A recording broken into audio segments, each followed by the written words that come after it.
Oh, what happened? Just so motivated? Um, just been in the middle of kind of a depression spiral lately, I suppose. It's just kind of, eh, like it kind of hit me out of nowhere. I've been sleeping a lot to try and throw it off and at least approach things more refreshed. It could also just be hormoning. How are you doing today, friend? I just had my first D&D session since May.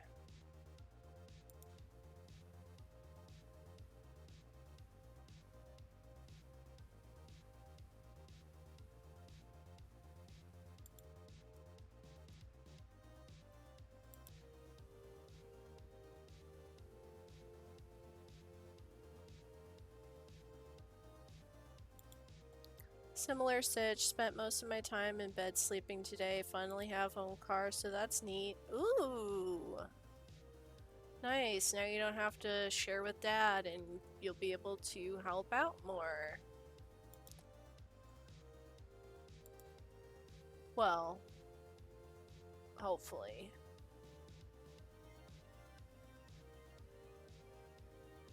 You'll be able to also have like a secondary space you can chill out in and go whenever you want.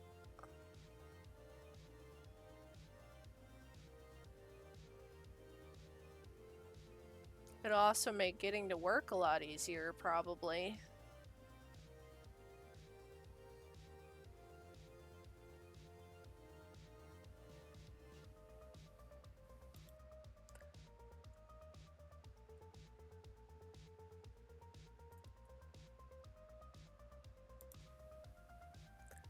He was talking about how my driving 30 miles out of the way to go and get him Friday night from the hospital came in clutch. I guess he did not expect me to hop on the freeway, etc. to do it.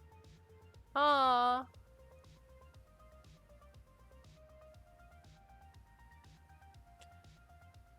I don't know if your dad or your mom ever says this, Chompy, but I'm gonna say it right now to you. You're a fucking good kid to them. You're an awesome son.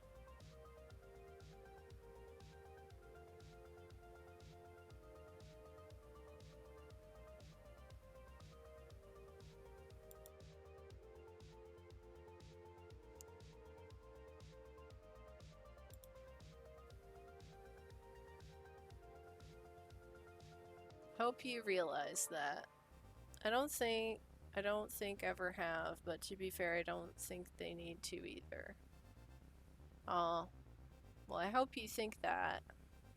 Because I know there's plenty of parents out there, at least of the friends that I've had, that never really acknowledge the fact of how awesome their children are and how amazing their kids are for doing the shit that they do. Because there's plenty of other people who would just be like, oh, whatever, I got mine. I don't need to pay it back or pay it forward or any of that to the generation that came before me.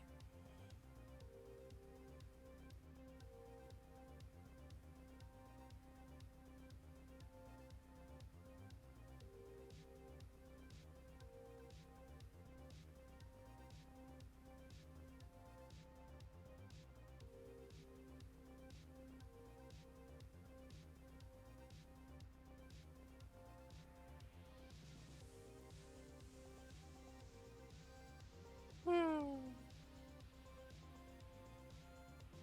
At least it'll make it faster to escape your hell job until you can find a new one.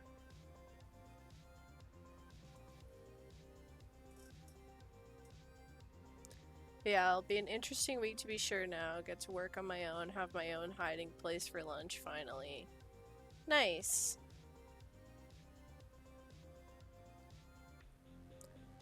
And you can probably play some music in your safe space too if you want to like chill out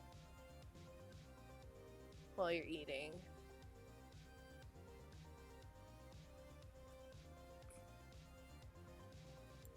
Hmm. It'll help with getting that new job for sure. Timer's ticking. Yeah, it sounds like that place was really unhealthy for you. And so have quite a lot of the quote-unquote unskilled labor jobs that you've gotten in the past. Just fucking people treat what they think is unskilled labor jobs horribly, even though those are the ones that are like the daily things that hold society together. Like, you can't get your coffee, you can't get your whatever quick thing to eat if you didn't have the person working at Dunkin' Donuts or Starbucks or fucking McDonald's even first thing in the morning. It wasn't bad until my previous boss wasn't there anymore. Like, he yelled, sure, but that's really all he did at the end of the day. Yeah. Ugh.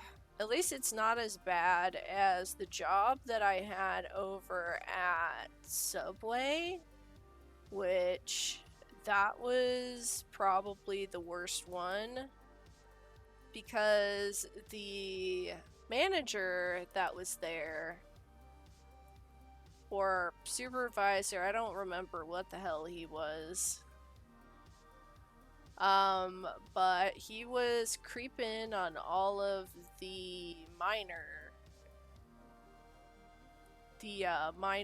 employees. So, like, these chicks that were, like, 17, 18-year-olds. And he would, like, get way too physically close to, like, show them stuff and, like, press up against them and stuff like that. And it was just really gross. Starting to see now he let a lot of nonsense that wouldn't fly at other companies slide. Yeah, I think it made some of your co-workers a bit complacent.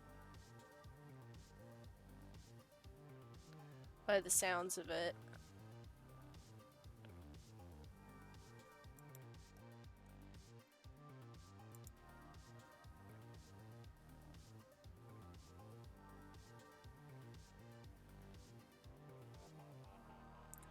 That it did, and now they're starting to see it did. Yep, and if they don't, well, they can work somewhere else.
Hey, Variux!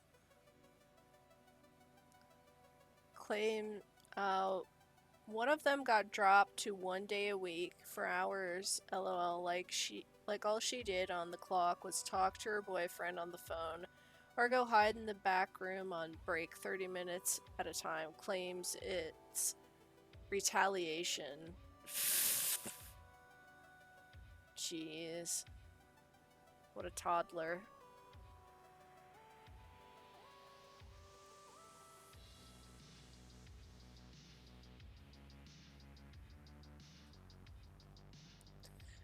Well, I hope he finds somewhere else.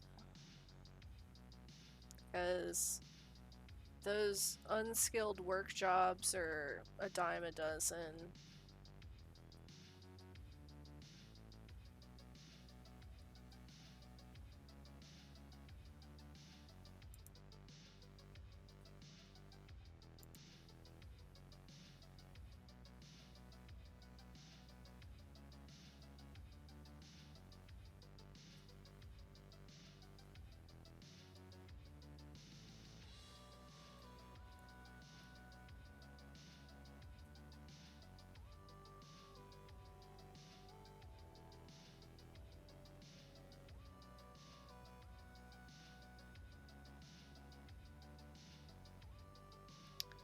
It's a dime a dozen, and it's not even worth busting my ass for them since these days, giving 110% only rewards you with a bigger workload. Yep.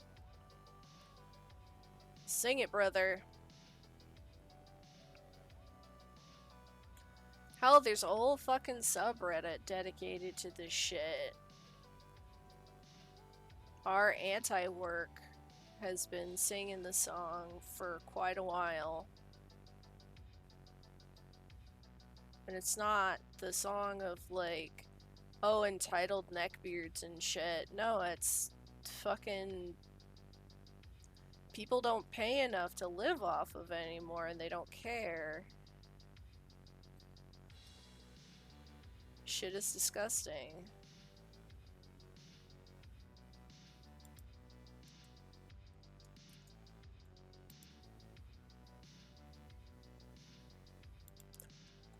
Yeah, the other thing to remember is that there's no such thing as loyalty to a job because by the time before your obituary has even been printed, they'll be finding your replacement.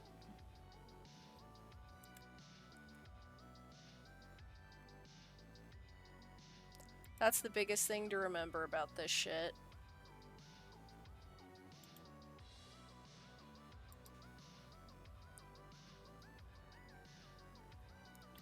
Ain't that the truth? Yep.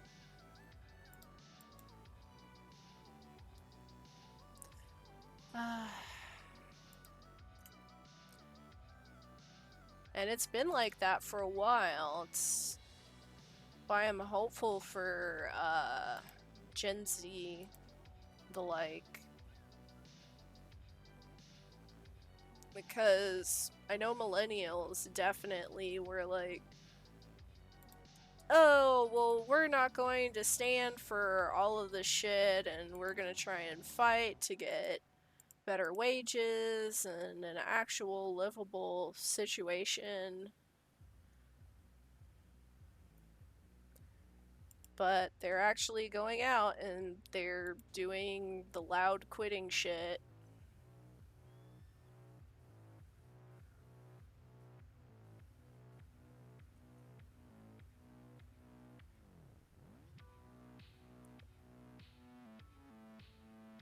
Loud quitting being the opposite of quiet quitting, where they just slowly stop giving you more hours and then at some point give you a random shift and terminate you for not showing up to it.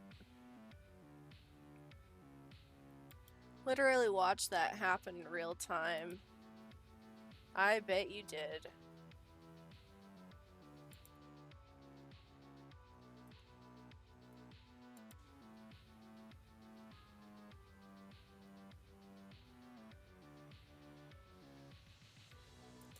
It would not surprise me one iota.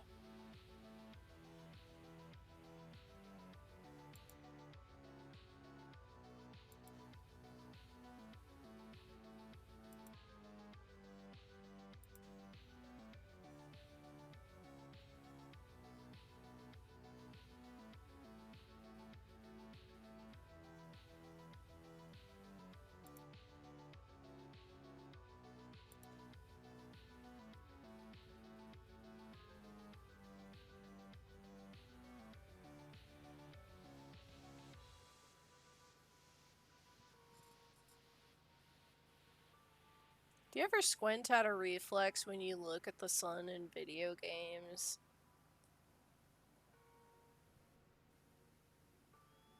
Just like, ah, the sun's so bright. It's like, no, it's not. There's no sun there.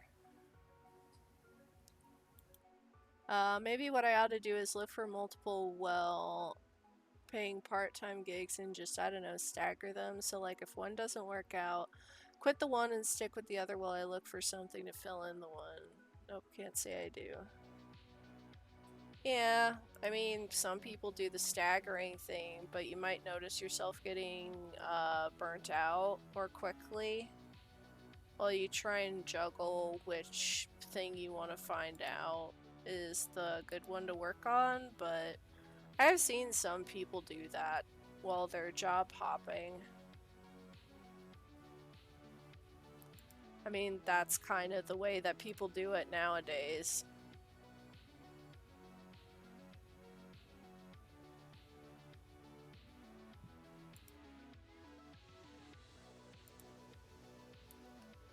You're just kind of jumping from one to the other to look like, okay, which one has the most decent benefits and shit like that.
Hey, Stace!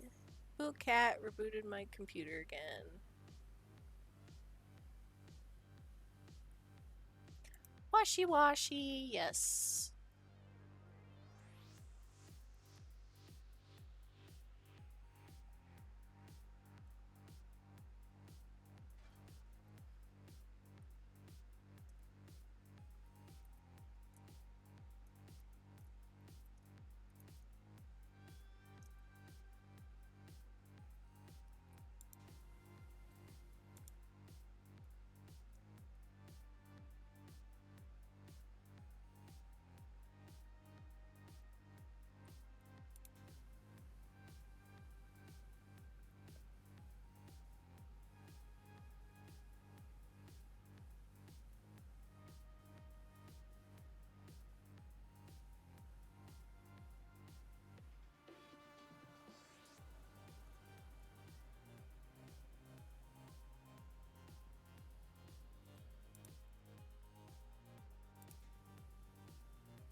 Hey, Chomp, it's a Stace.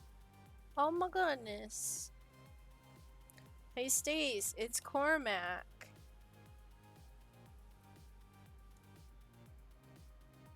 You saw? Oh, hi.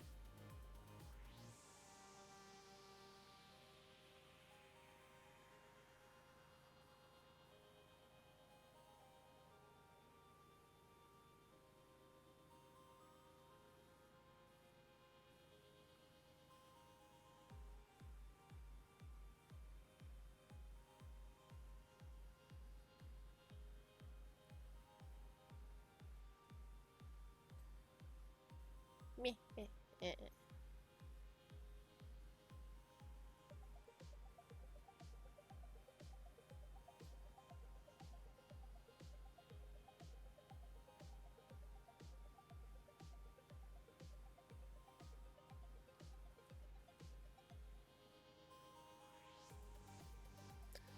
Me being the awkward person I am, I was debating saying something, but like, nah, let's not dox for no reason. Aw.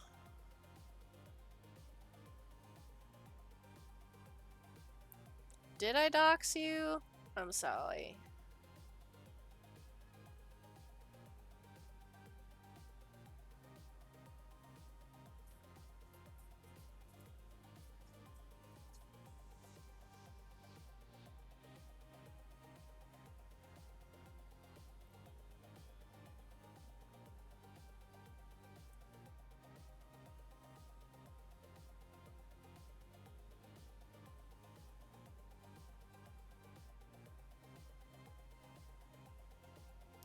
Doesn't bother me, just sort of internet etiquette.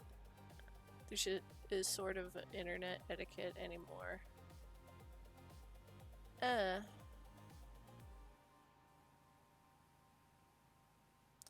Yeah, I never know. I'm awkward AF. And have to be told like a toddler what's okay and what is not okay to say to people.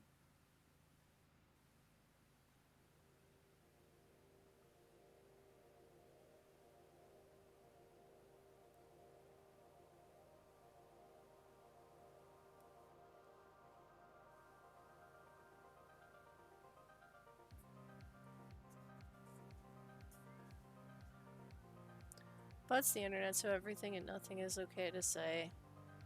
That's true.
So, what's everyone up to tonight?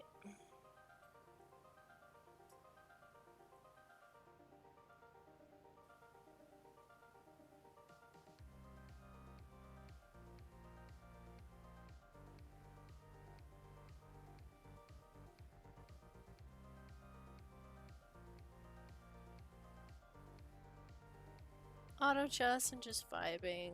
I see. Probably gonna do this for like 3 hours and then I don't know what. I've just kind of been coasting off of whatever I can do lately that keeps me distracted.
Doodling for a bit before bedtime.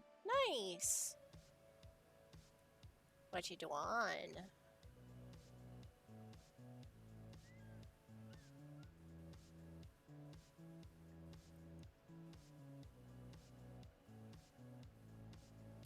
Drawing a character for art fight. Ooh. I hope they win the art battle. Pow pow. Pow pow pow.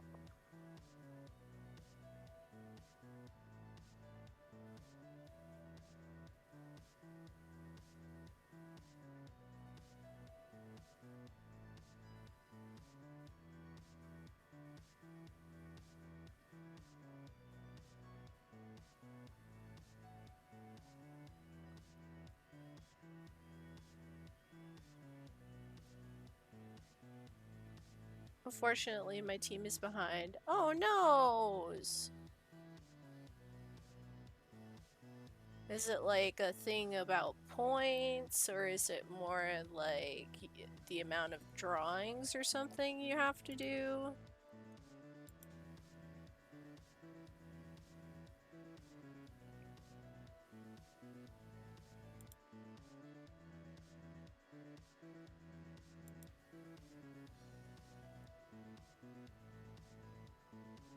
Because that sounds super interesting.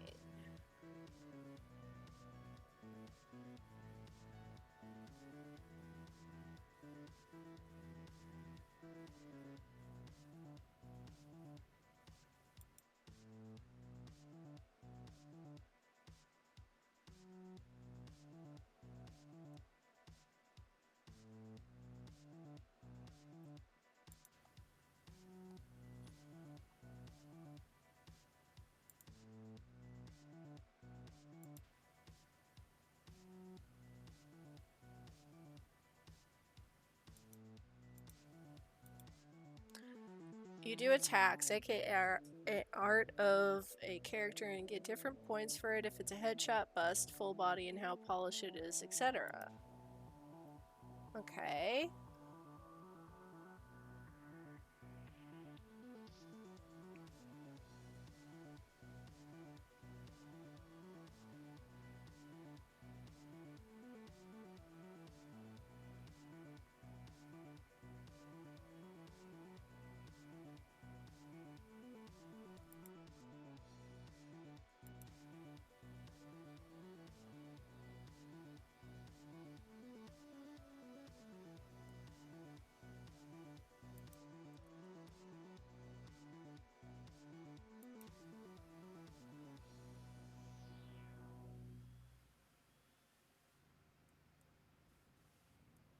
So people upload their original characters, and it's basically like a glorified art trade standoff.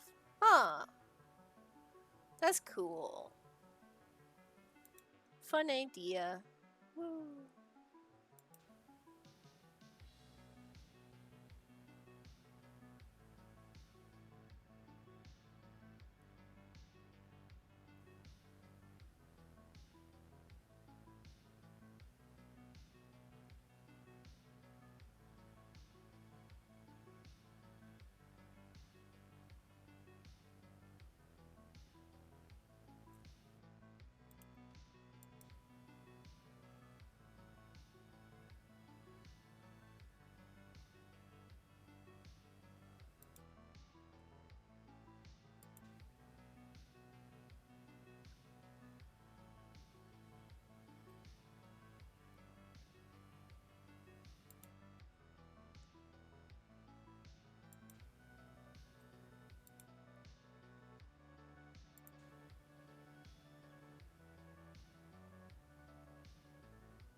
That sounds really cool. Ert fight.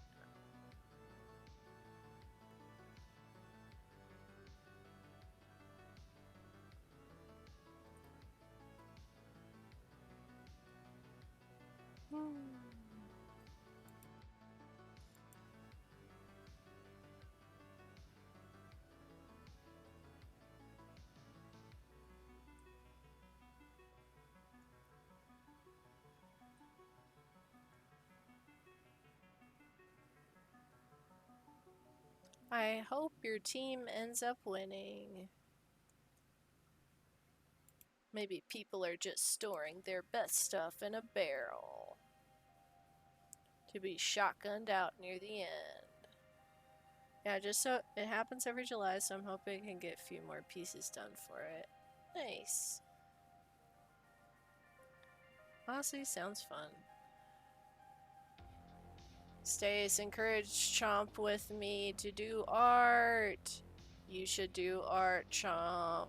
Do it, do it, do it, do it, do it, do it, do it. Hee hee hee. No. That's a good way to get through art block. Yeah.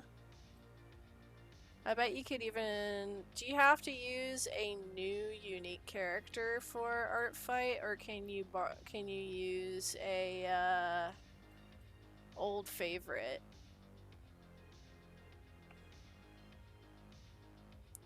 All I have to do for art is say something in real life. Pushish.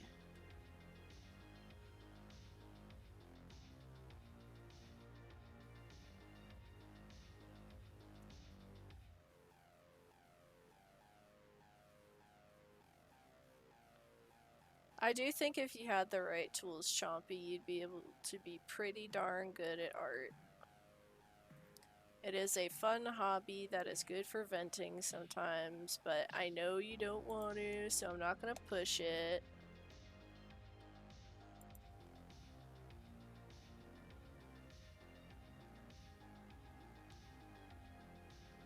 I've had enough people tell me I sound like some famous VA or other. One person thought I sound like God. You do have a very deep voice.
There's always trying some VA work for somewhere. Plenty of places to try it out for online.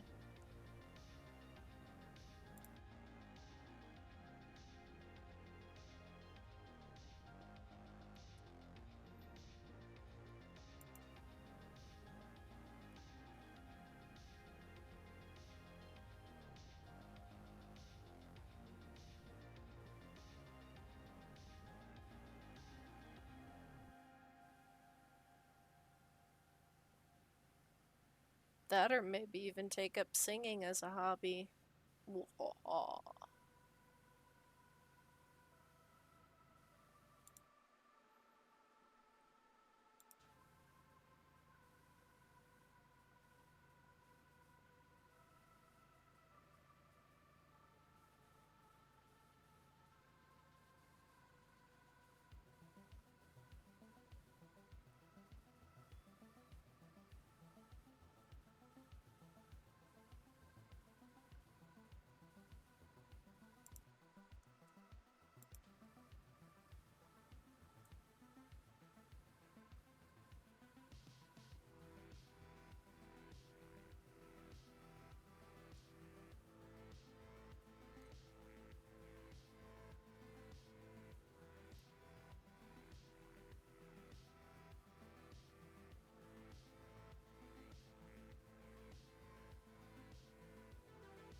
So it's time for me to get ready for bed. Have a good night, y'all.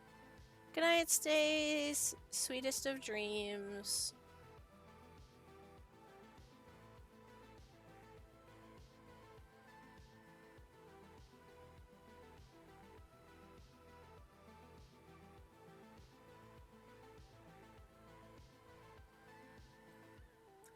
Thank you for playing D&D today with us, even though you're probably tired.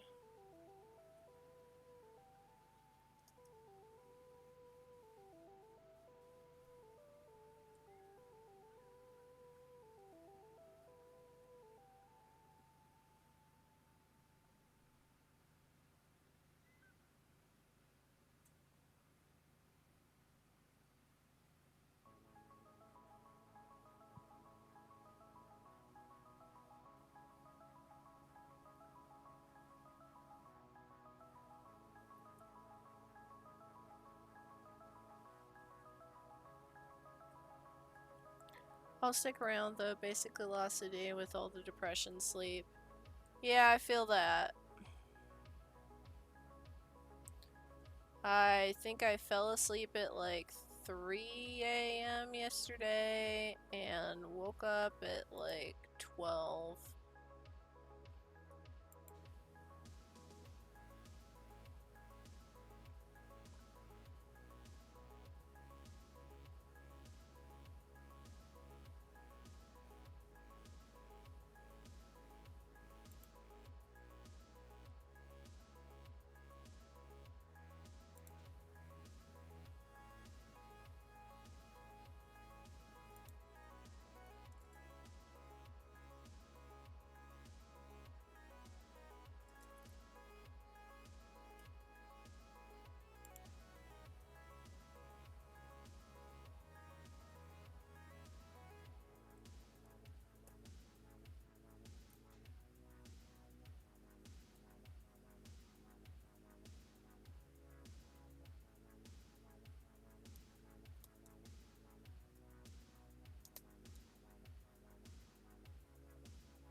Oh, I just realized I can just leave my house whenever I want now.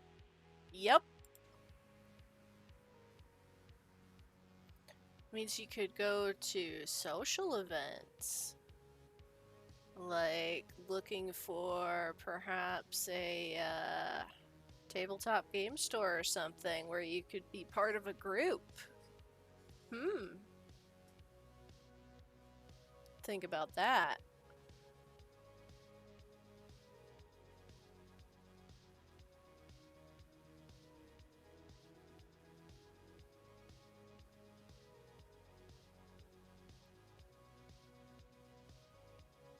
True, but that also means dealing with people. Yeah, but you literally deal with people in your job, at home, etc. all the time, Chomp.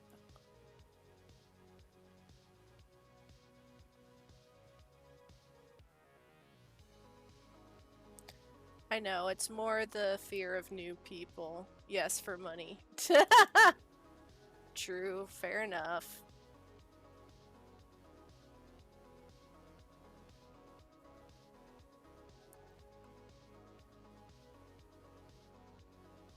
You money slut, you.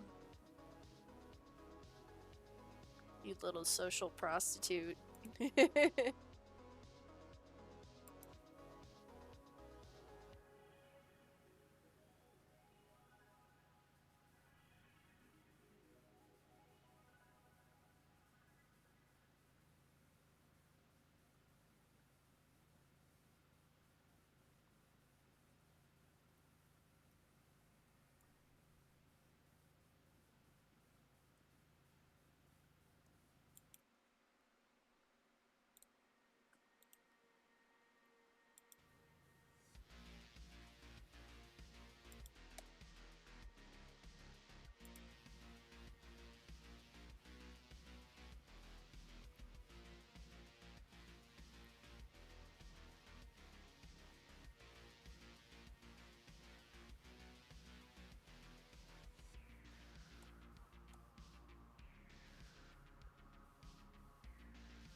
I should clean my desk off. That sounds slightly productive. Sounds like a good idea.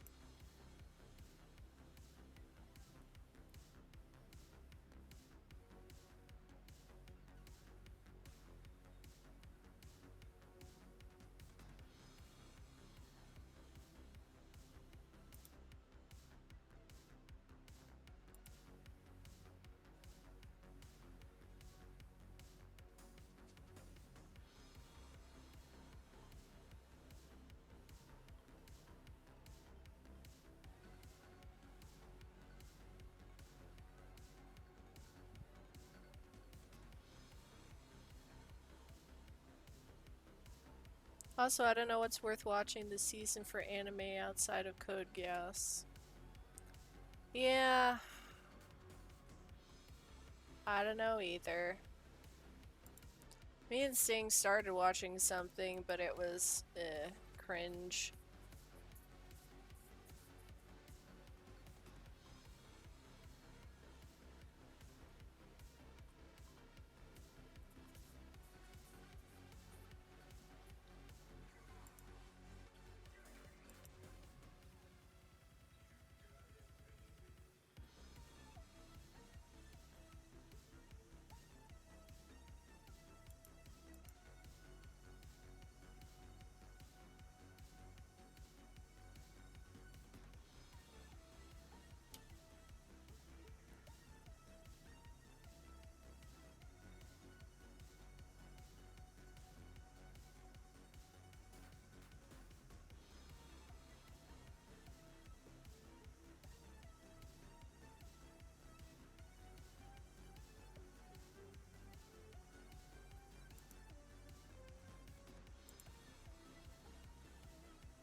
Oh dear, there's a VTuber anime. No!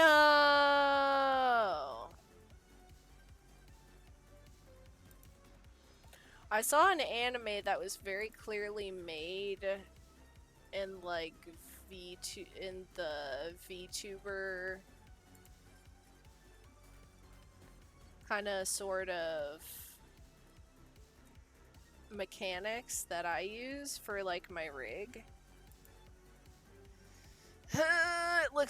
It looked really bad.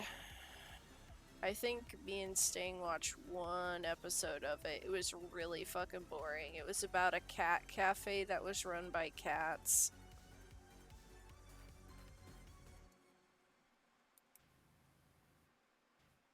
And it's just like, okay, well, what's exciting about this? The answer, absolutely nothing.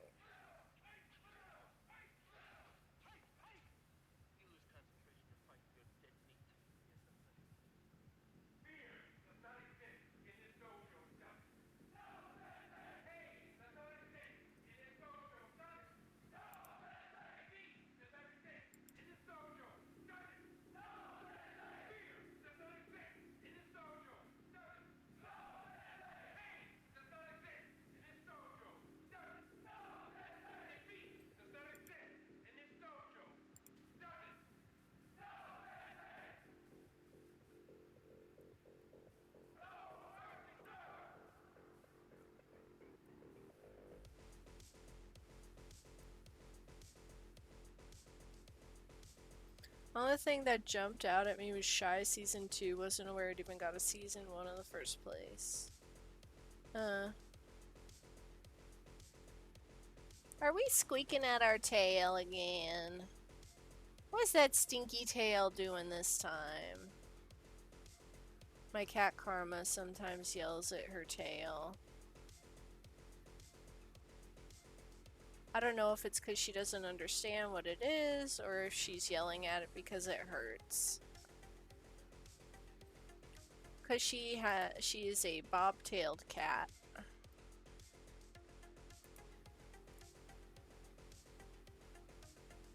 We don't know if it was like a genetic thing that she's bob-tailed, or if she had an accident when she was younger via like another cat being aggressive to her.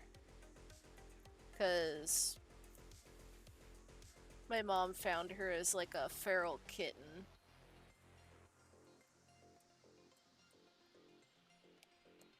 Sweet little babies.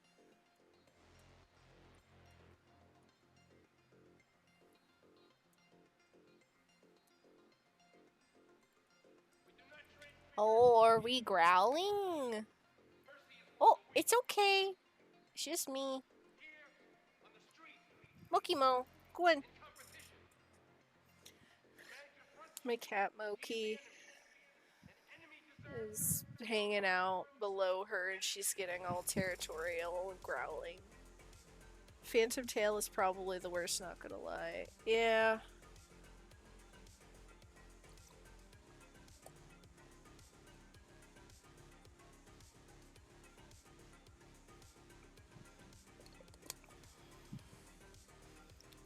Well, and I don't even know if she has a tail to Phantom, so I think she's like 9-ish, so you would have thought she would have outgrown it.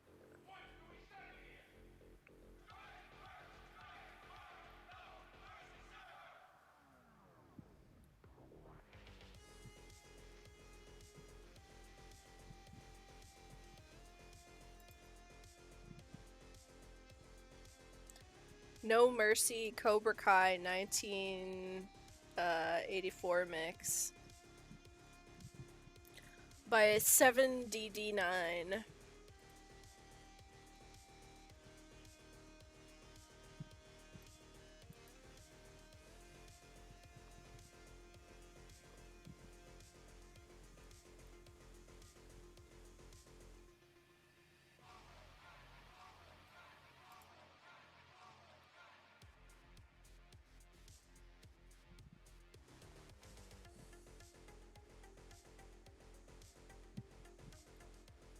This is a pretty good song. Perfectly understandable. One cat I own growing up, Crazy Legs, never once was able to meow properly. It was always a combination of squeaks and ick, ick, ick, ick, ick. Yeah. I think the only time Karma ever does a true meow is when she's panicking or freaked out.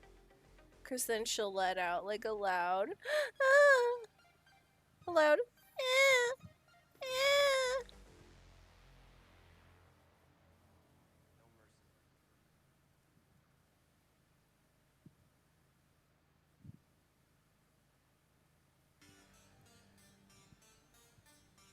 Which is always so pitiful for such a tough little cat.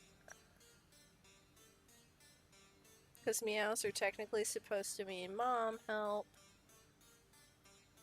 Yeah.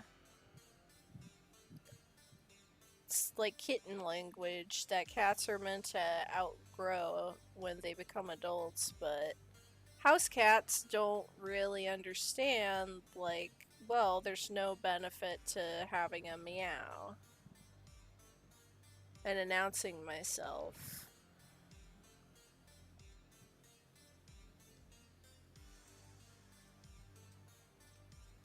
Because meowing gets them attention and food and all sorts of other good things.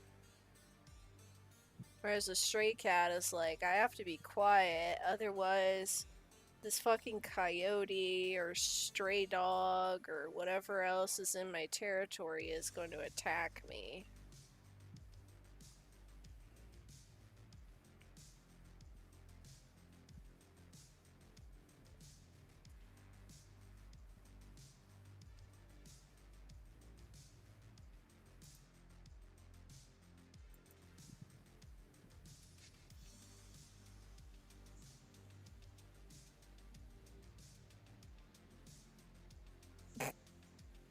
God, I had a funny thought. Said funny thought was, man, humans really do be like going to domesticated animals saying like, I am the mom now. They're like, okay.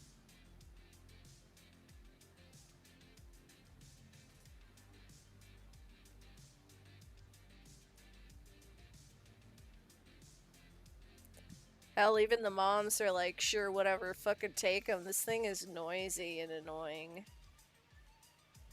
And constantly needs food and attention. Most surefire way to domesticate something, to be honest. Yeah.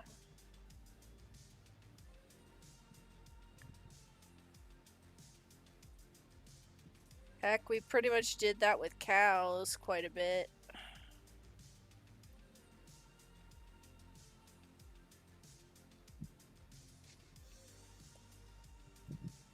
Cute little moo puppy.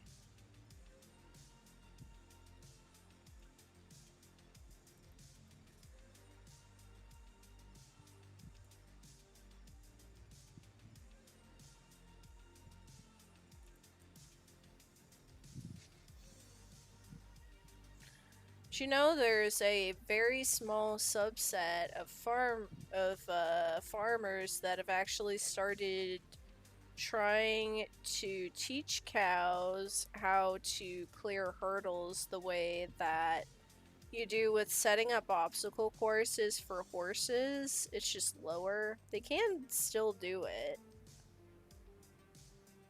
I think the issue is just you can't really ride them while doing it because their backs are not shaped in such a way that it's meant to handle weight of any kind.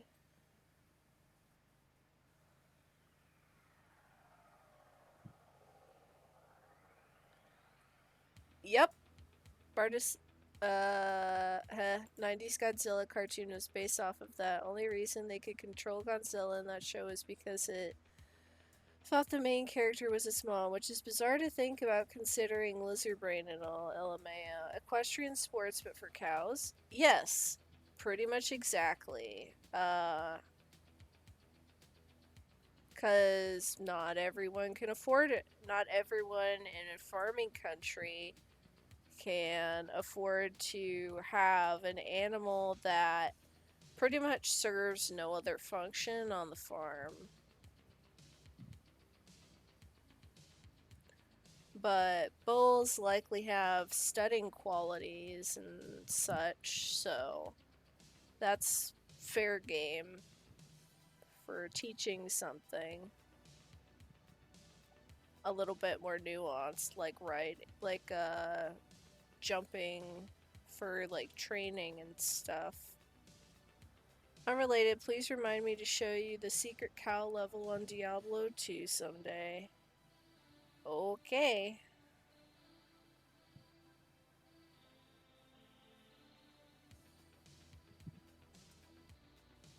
Ah! Dang it.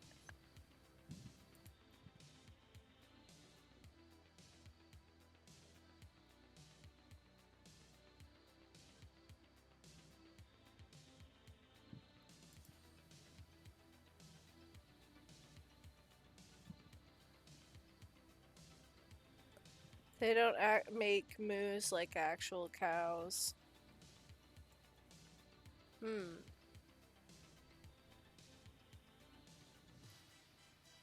It's just some guy going moo. Heh. At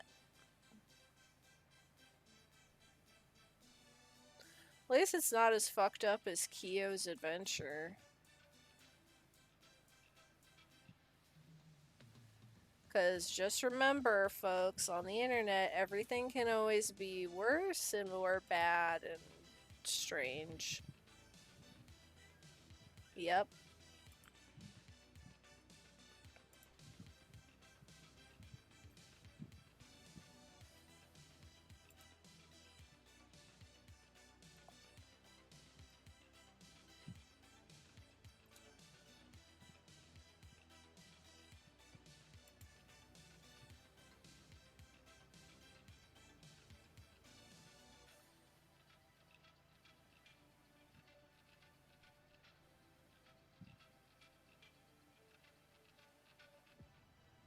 Yeah, I actually watched a few episodes of that. Not sure why I dropped it, as I did recognize it was a good show. Maybe it's just something wasn't vibing with me. Oh no, not that one. So if you go on Steam, there is The one you're talking about is Kyo's Journey, which are two different things. Kyo's Adventure is a weird, like, gore, difficult, 2D game. And I think I managed to finish it, but I didn't get all of the achievements. Fucking hard pass. Yep. That game, I almost burst a fucking blood vessel playing. I don't know how I was able to get to that end bit, but I did. I do remember beating it. But it was like, haha, now go back to this one section and do all of these little bits and things throughout the game. And I was just like, haha, how about you go fuck yourself? Only time I want gore in my games is when I'm taking the role of an anger golem, making everything around me stay a whole lot worse.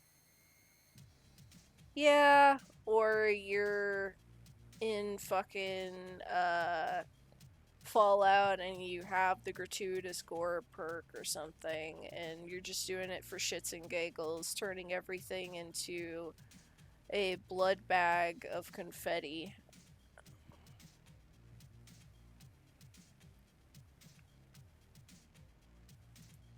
Otherwise, it's just like, ew, nasty.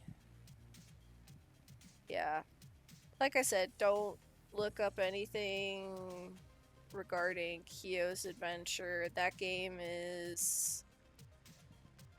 I want to say pseudo-sexualized gore before Steam allowed porno games on it.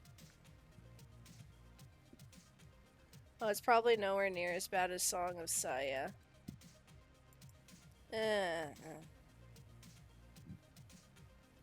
I mean, I was around for the Newgrounds level of like animations and weird filth that pretty much everyone could get their hands on. I even tried to make myself numb going to places like Rotten when I was a teenager. So, yeah.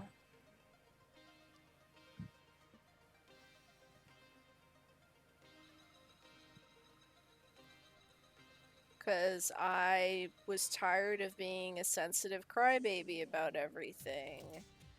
And I thought, maybe if I numb myself by looking at some of the most horrendous things to man, I won't be a crybaby anymore. And now I have terrible depression and anxiety. Hooray! That didn't work out at all.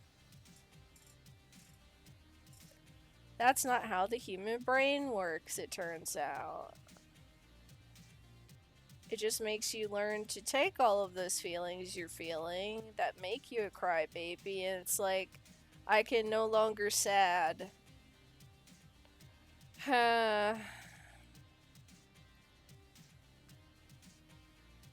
Doesn't mean you don't still feel sad and upset about things, it just means you can't express it anymore without, some difficulties. Alright, but Seiya, who the game is named after, is literally an elder god, just as MC has something wrong with his brain where he perceives other people and the world around him as monsters and gore. While Seiya is a beautiful girl in the midst of that, everyone else, of course, sees Seiya and just sees eldritch monstrosity. Yeah, and is it like one of the endings is... One of the endings is you literally end up ending the world so that you can be with her? Or something crazy like that. I've heard about that one.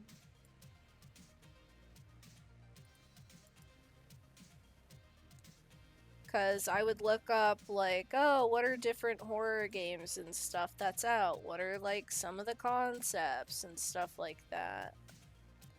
What are things about them that make them scary?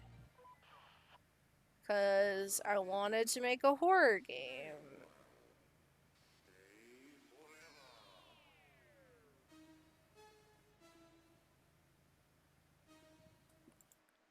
Ending the world, yes. There's also another where you can save the world because a cop figures out what's going on and kills the MC. Yeah.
I think the only reason that I never played Seiya was because it was mentioned that it was an eroge game, and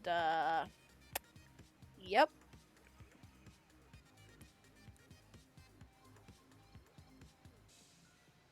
I don't think there was any way at all I was gonna be able to get that past my mom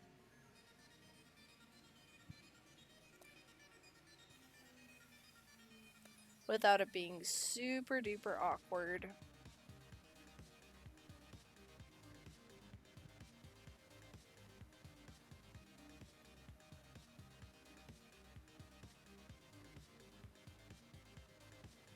Fun fact about those, more often than not, you have to go out of your way looking for the arrow in an eroge. Ah. Yeah. I mean, fuck. Sometimes it's like Monster Musume where literally half of the first couple of episodes just straight up have giant tits flopping around everywhere and you're just like, Christ, is it this bad? This I did not know this was like a softcore porn. Yeesh. Mission accomplished. Congratulations.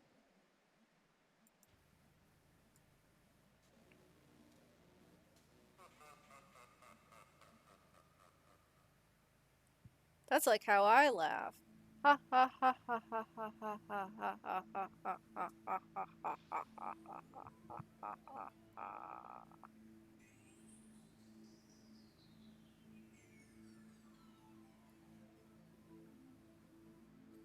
It is entirely possible to progress without something ever happening. Ah.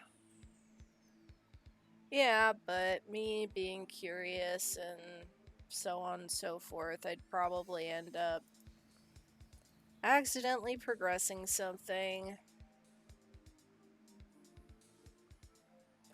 Because I actually managed to sneak one eroge game that we had that I might still have floating around somewhere. I got it at like a Comic-Con back when you could get this stuff on CD-ROMs. And no, I'm not going to mention which one it is.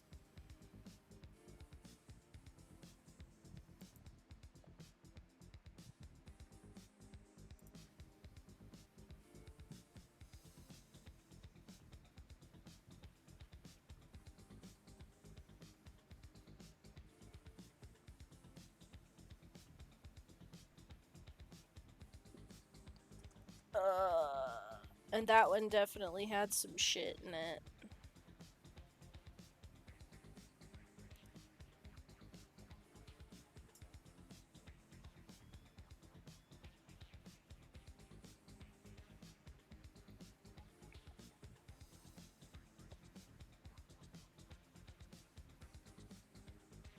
Then again, I guess you could technically say that Dead or Alive is a series that could also probably be classified as eroge, where there's no 100% chance that you're gonna see jack shit of anything if you can't woo the prospective girls. Senran Kagura, no.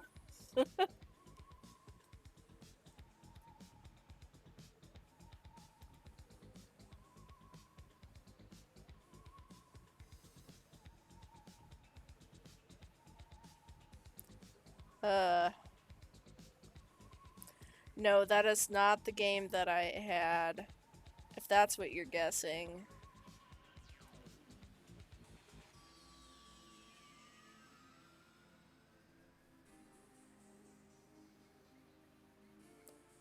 Feel like if I mention it, it'll end up on a list.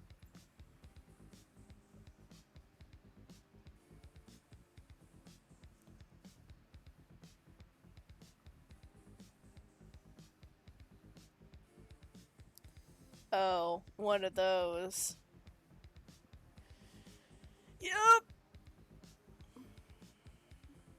Where you'd get it from a sketchy booth in at like a Comic-Con, and they're like, okay, prove that you're 18 or older and we'll give you this thing. And like, okay, you're 18 or older. It's just like,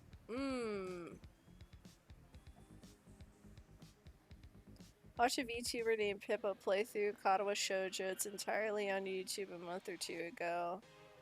Huh. I mean, for fuck's sake, I played the entirety of Fear and Hunger on here. On, not YouTube, but on Twitch. And that game has probably some of the most disturbing subject matter in the entirety of, well, geez, probably games I've played. Like, the first one is probably the most disturbing graphically, just because it feels like it goes out of its way to tell you, like, how dire the situation is. Also, the whole limb loss mechanic. Yeah, that game is a bit wholesome than funker. And bit by bit, I mean they're worlds apart. Yeah.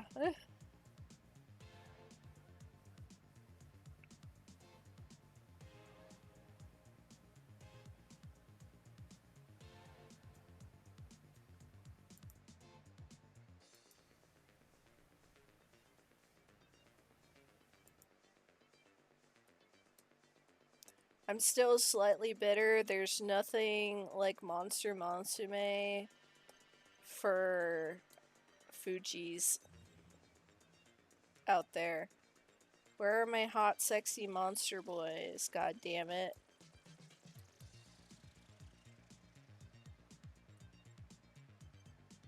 I feel cheated. Fucking Japan. Final Fantasy 14. I don't mean cat boys. There's a difference between a monster boy and a cat boy. Because, like, every time there's, like, an alt race, it's just like, no, you can't have any of the guys be pretty. They have to look like actual animals.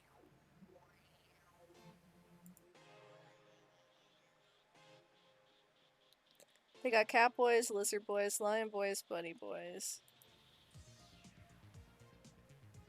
Yeah. Apparently, they changed the shader engine on that game recently. Jesse Cox was Like, oh, gee, what's it gonna do to my character that I had on there a while ago? Because I haven't been on in a bit. And then he looked and he's like, oh, it looks fine. Uh, I don't see the difference. Yes, now there's a male version of that race that Fran is from FF12. Yeah, the, what you call 'ems. God, I can't even remember the name of the race.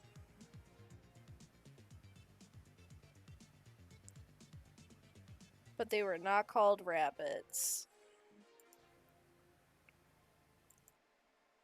Yeah, they were not called rabbits. They were called something else, and they were essentially meant to be like FF12 elves.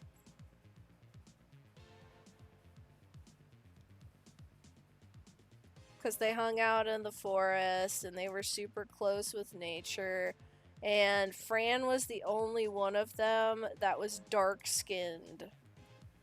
Because she was corrupted. Like, Japan, come on. Come on, Japan. You,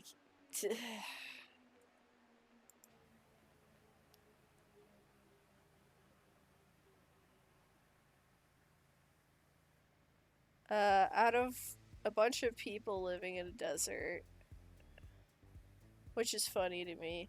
Yeah, even fucking Van and Pinello, who are children.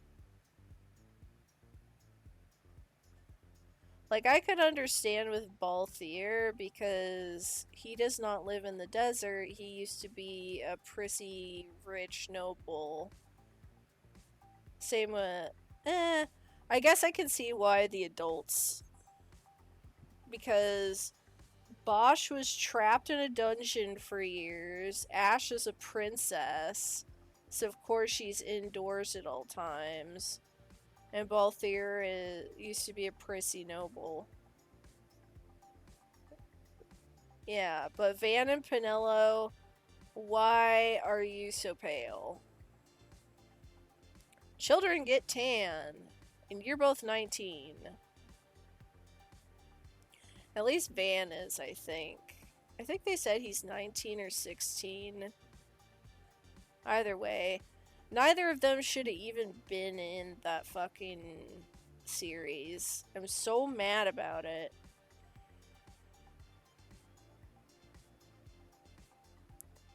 Angry moi. Grrr.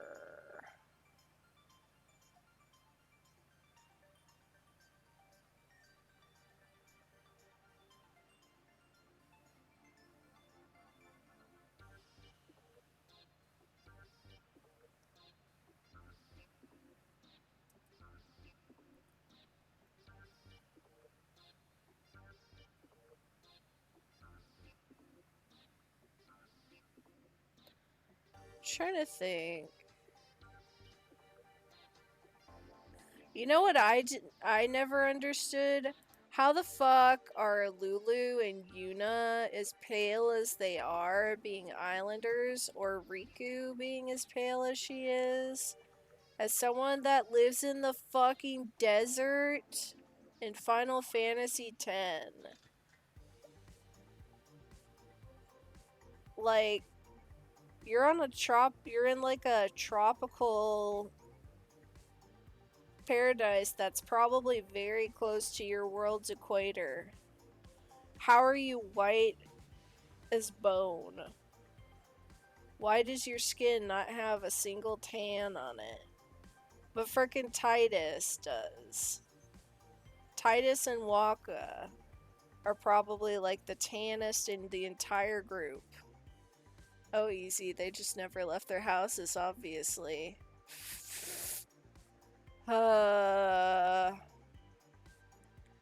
Getting really tired of the whitewashing that Japan does. It's like really creepy.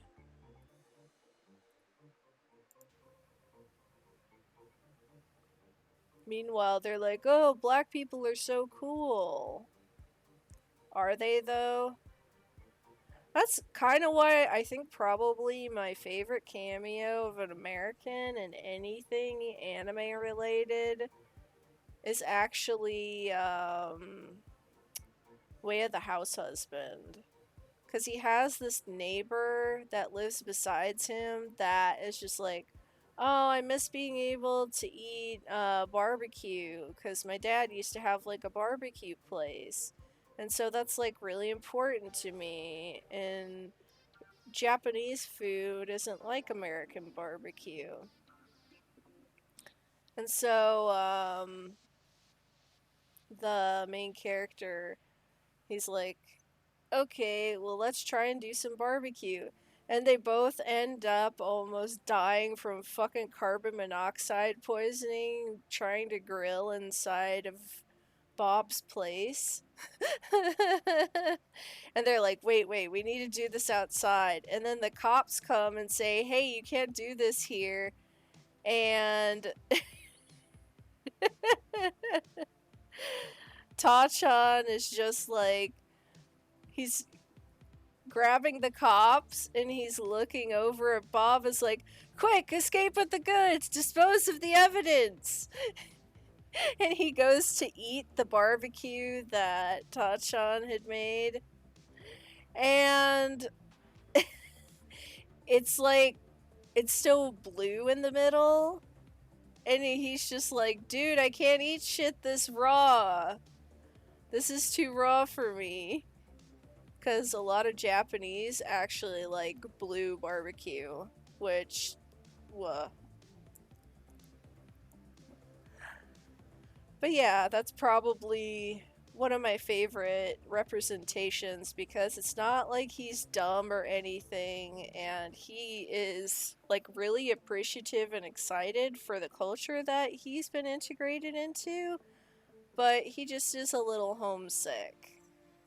And it's very cute how there's like a sharing of that. The other one that I remember seeing, it was a short series called Honda-kun, or The Skeleton Bookseller. And all of the characters and staff that work for them are like made anonymous by him turning them into like little characters, like little Japanese monsters and stuff, or putting like masks or helmets and stuff on them.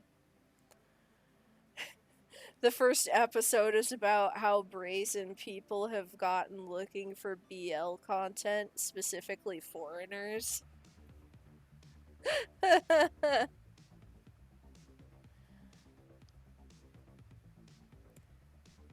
And how shameless that it has become, and he's just like, I don't know what to do.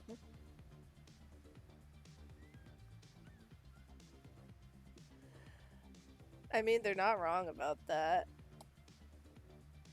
Yeah. Well, I mean, fuck, that's like half of the reason people go there, because so much of the content, the authors either can't or won't ship it out of Japan. That or it's not translated.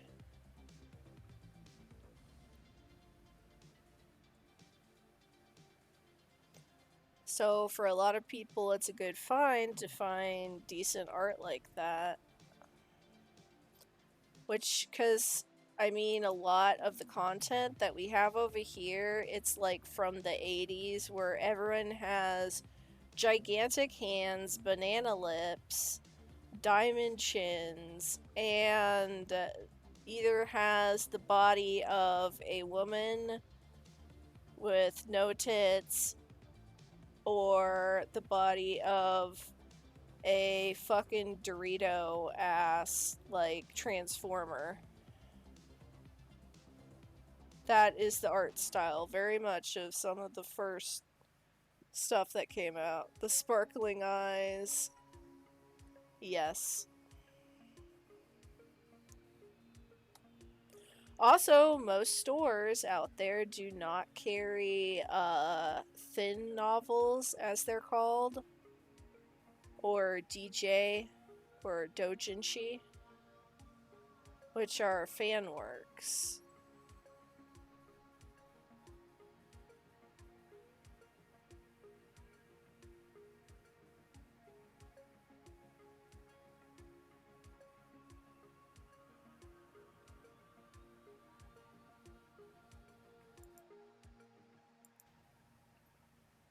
There is actually one that I looked up that seemed kind of interesting, but I'm not a big sci-fi fan, so I kind of dropped it.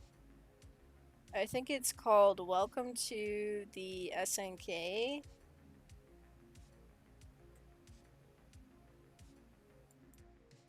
Protected by Japan's version of parody laws, no less.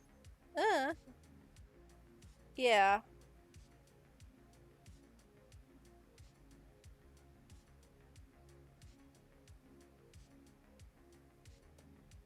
No, not Welcome to the NHK. It was something. So basically, the entire premise is that a subway station grew out of control and started self replicating, and now it's taken over like most of the area inside of Japan. And so people will just wander through and explore, occasionally finding things like food and water, and sometimes like artifacts that they can bring back and sell in their villages.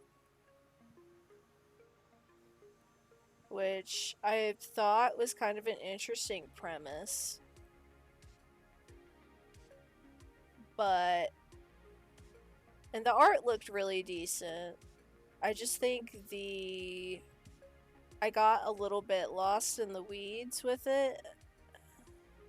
It sounds like something Junji Ito would write, to be honest.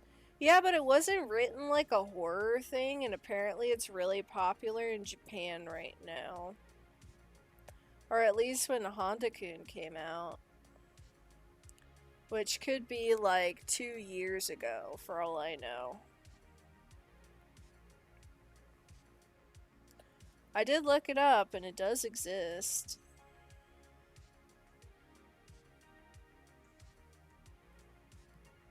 Something SK.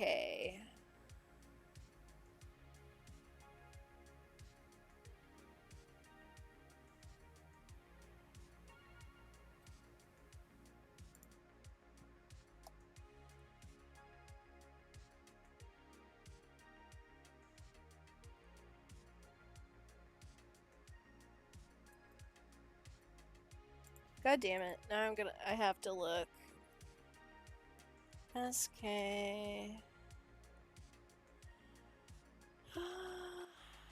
Manga.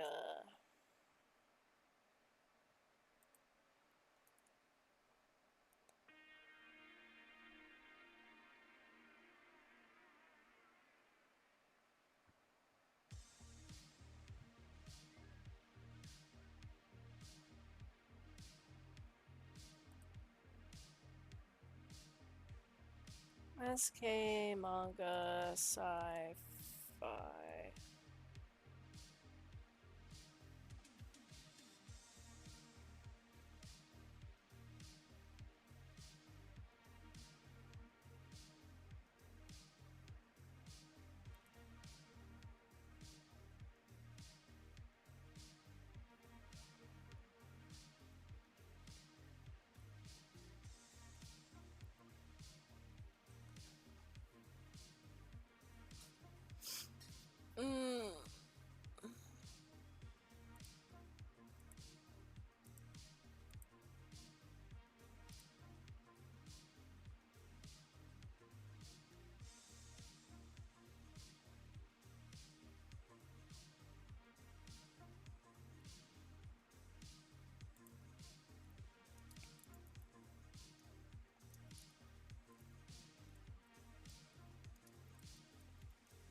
Grr. Oh, it's called Yokohama Station SF. Yes. You and I found it at about the same time. It's funny. Yeah, that's the one.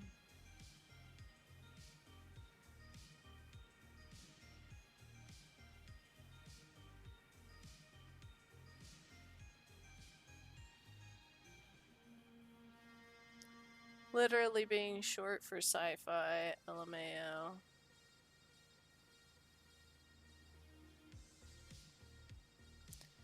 I mean, there might be another Yokohama one.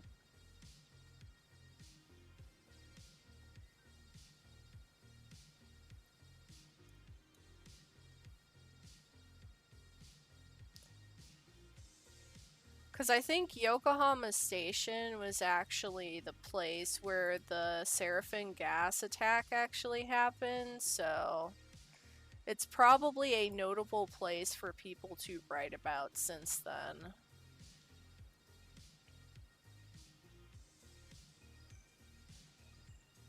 There's actually one someone mentioned that is about the Seraphim gas attack called From Dust.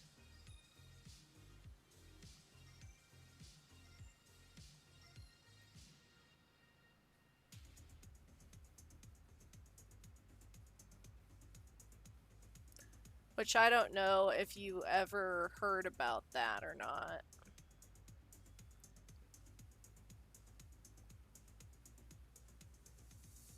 Or that was a thing that you knew about in Japanese history.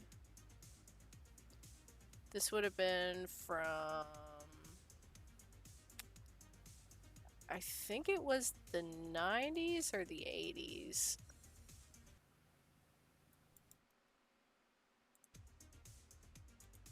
You know what's good? Read the Battle Angel Alita manga and its 2 sequel series. I wouldn't know.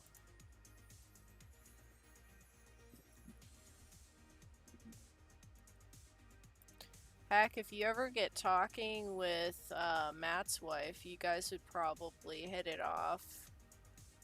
Finding some stuff in common.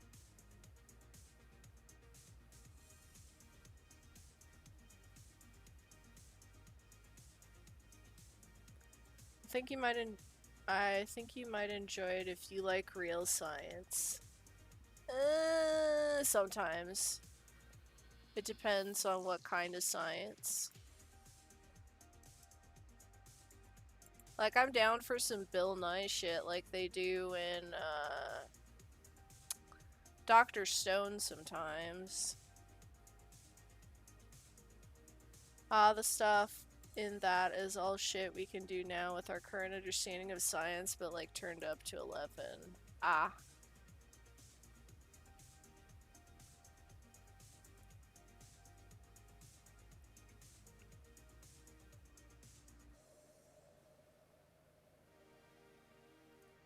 Yeah.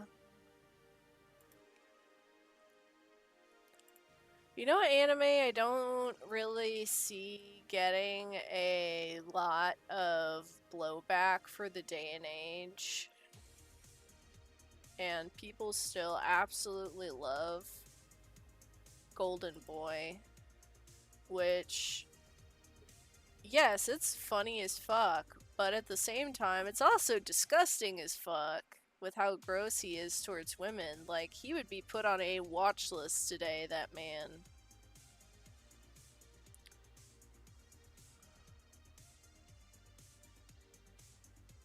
Everyone talks endless love about that series, but fuck me. Uh, Kenichiro, or whatever the heck his name is, I cannot remember. Uh, Dude is a fucking nasty ass sex pest.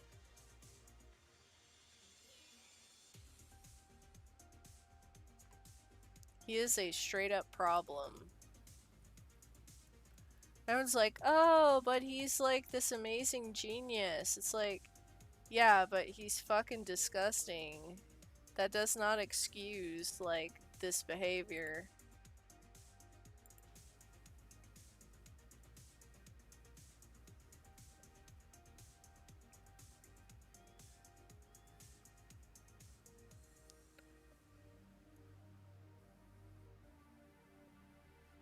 Like, dude is fucking gargling with someone's toilet water. Fucking nasty.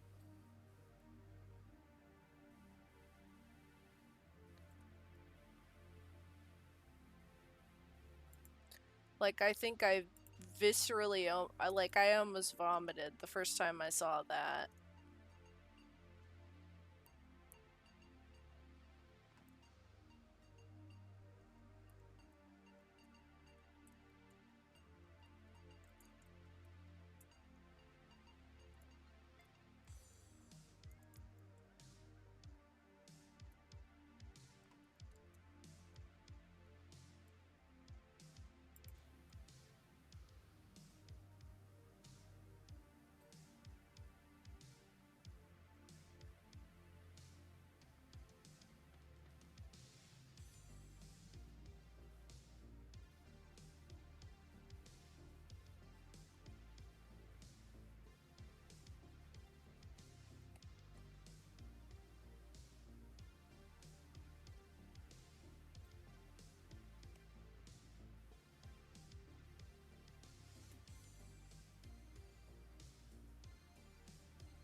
And you know what? It's super sad that show it kind of has aged like, well, milk.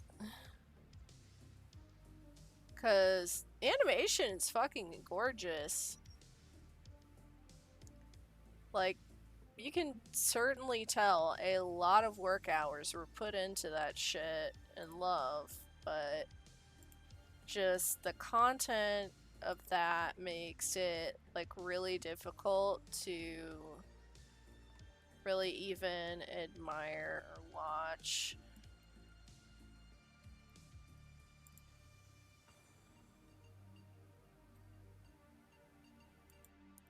What show was it again? I was watching a man play with magnets and make something levitate. Golden Boy. That show,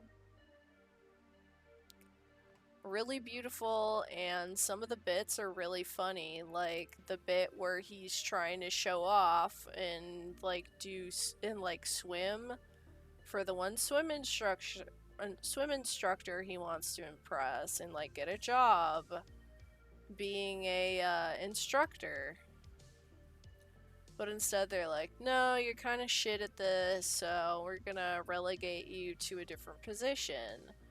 And like he always does in the show, he gets really good at doing that within like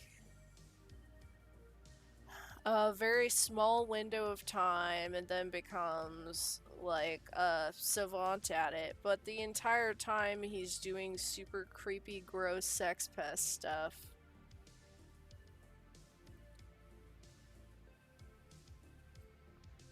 Like gargling with toilet water and licking a toilet seat of someone that had just gone through there. Because, haha, funny. It's like, no, he's a predator. That's not funny, Japan. That's super fucking creepy. Dude's a sex pest.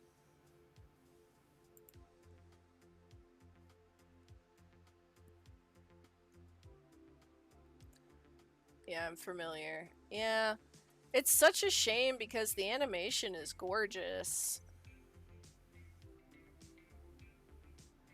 Goes back to conversation about boomer humor. Yeah, Boomer humor is not funny. It's lots of punching down or, haha, aren't women stupid? Haha.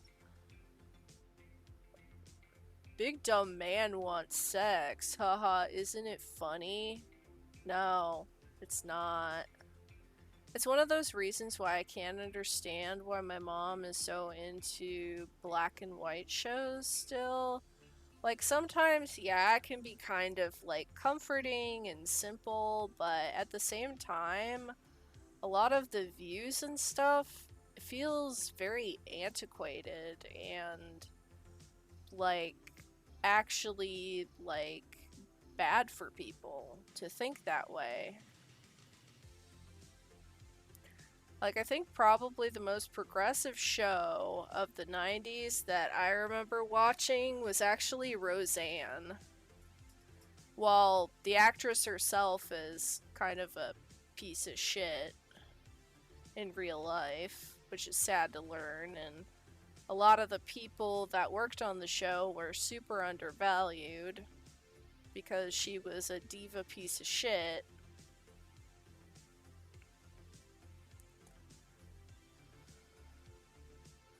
Uh, they actually had quite a lot of progressive commentary in there. Like, one of the like, a couple of characters came out as being either lesbian or bisexual. They had a frickin' thing about teen marriage and runaways and pregnancy. They had stuff about women's rights and not accepting the same old boomer humor shit, and the fact that whenever they did do the lazy boomer humor shit, it was more just like Dan and Roseanne riffing with each other because that was their sense of humor and that's how they said I love you. Like, it was never actually meant that way. It was just them being sarcastic because it was the 90s.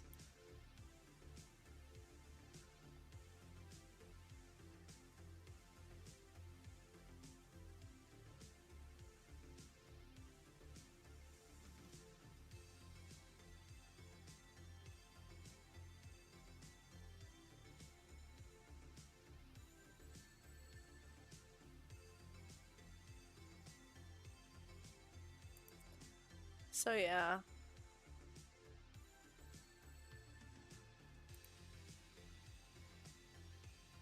Did you ever watch Roseanne, Chompy?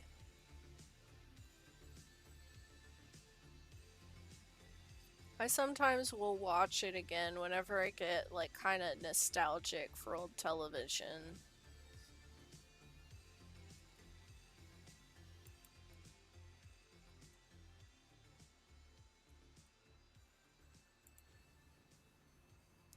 Not off and on, not because I particularly cared for it though. Yeah, it was kind of one of those things that it was just kind of like, I'm not gonna say like comforting to have on, but it was very much a staple show of the 90s and such.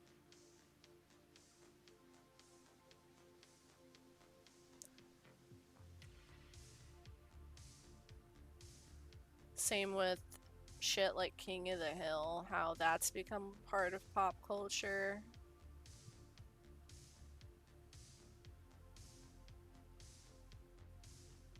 God dang it, Bobby. Whoa!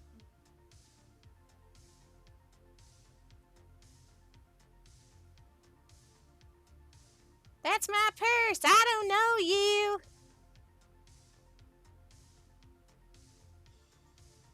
Shisha!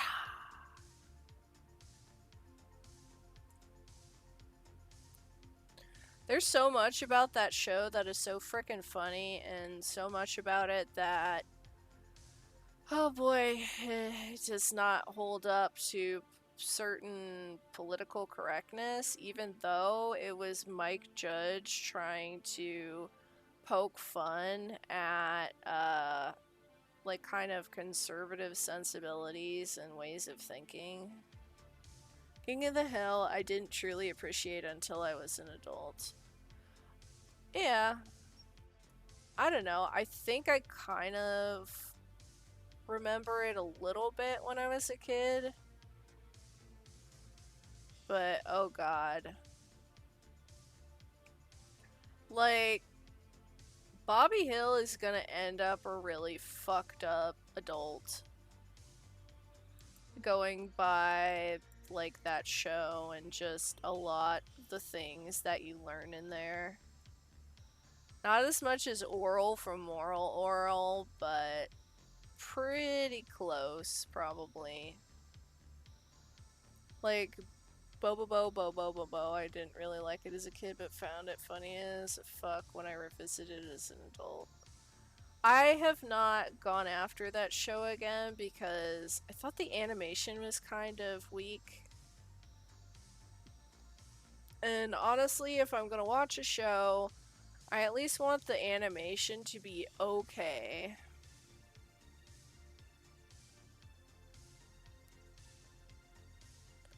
Like, I want something that is at least like a little bit of eye candy.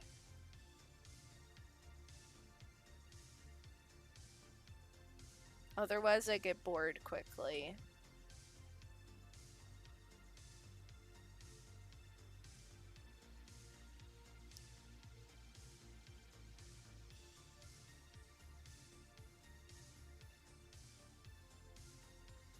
Animation was never the point. It was an anime adapted from a gag manga. Yeah, I guess I just saw a lot of the humor as kind of lulls to random, which, like I was into that humor when I was a teenager, but as an adult, I've kind of gotten tired of it. Like, I can do a little bit of it. I can do a little bit of it, but not so much anymore.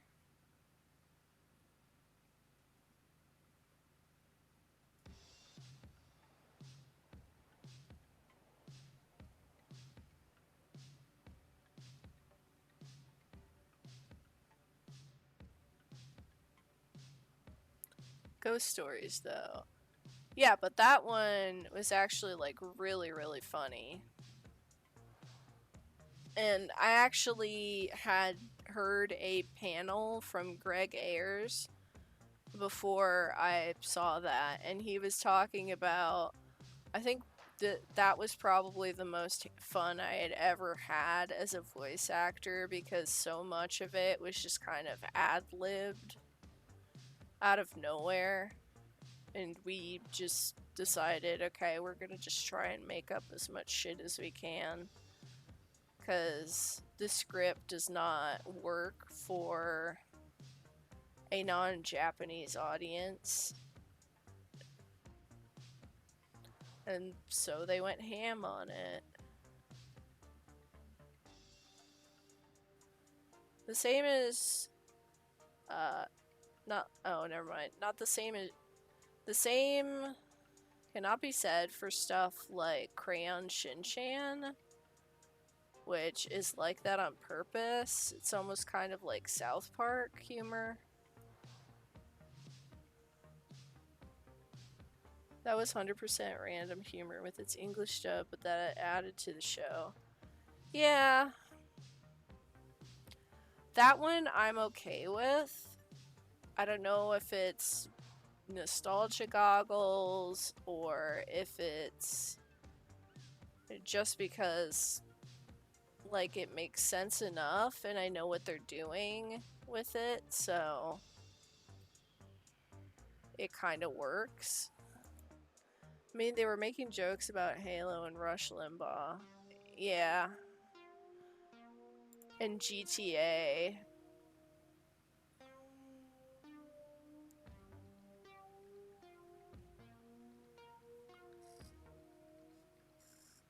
And fucking Barbra Streisand.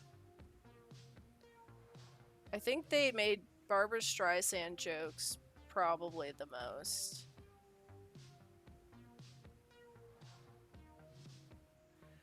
God, you know what? God, I got a hit of nostalgia.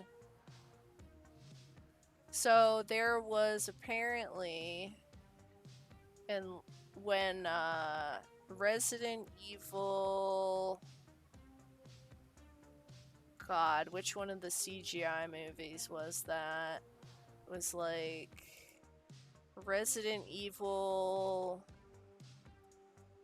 Revelations, I think, or some shit like that. Or Resident Evil, I don't know. It was one with Leon and Claire in it.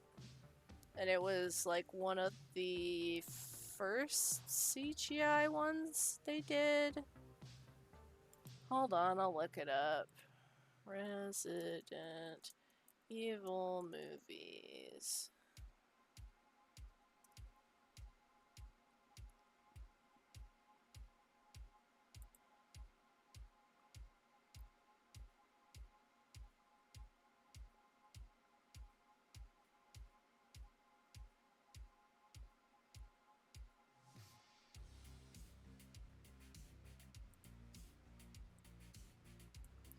CGI movies.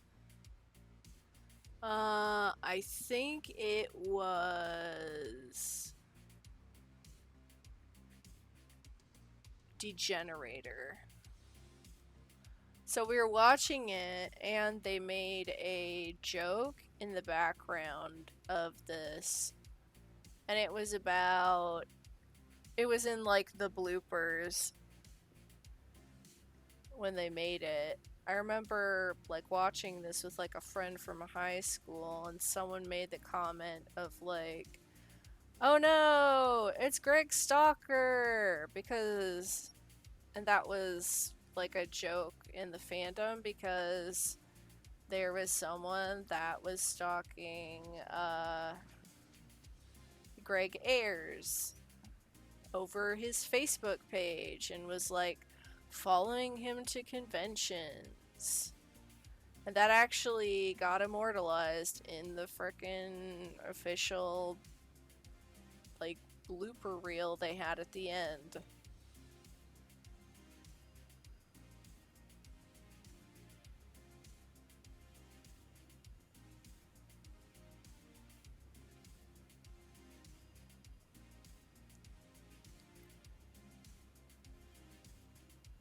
Actually, no, it wasn't Greg Ayers. It wasn't Greg Ayers that was the one that was running into problems. I believe it was not Vince Vaughn. That's not the dude's name.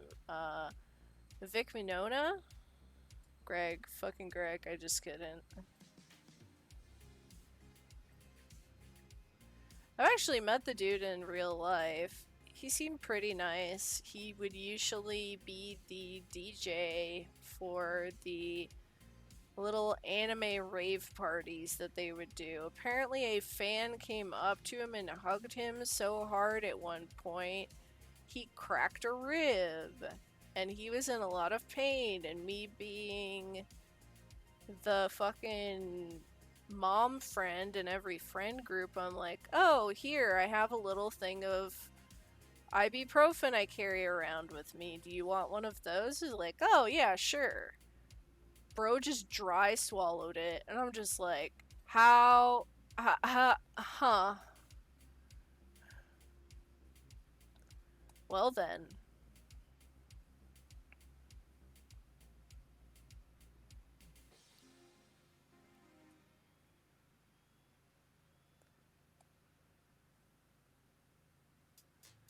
I wonder if he's still out there doing voice work. Because I know a lot of, since I used to go to conventions, a lot of voice work has definitely been handed off to, like, the new era. You do still hear Johnny Young Bosch doing some roles, or at least people that sound kind of like him. Greg Ayers, I don't know.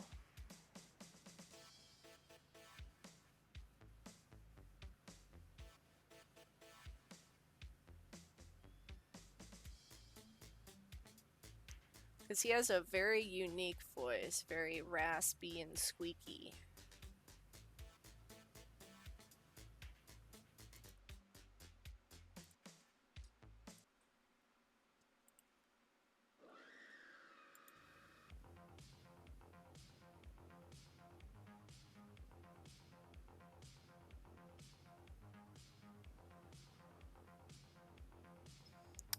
Vicky Nona is gonna be in 7 Days to Die, I guess.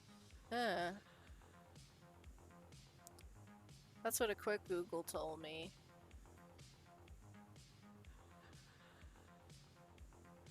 Yeah. It feels so rare whenever you hear about one of those people, like, doing something. I guess they're probably just working in, like, different projects now. Stuff that is, like, outside of public reach or general uh knowledge for like US shit or like what we know of dub actors anyway.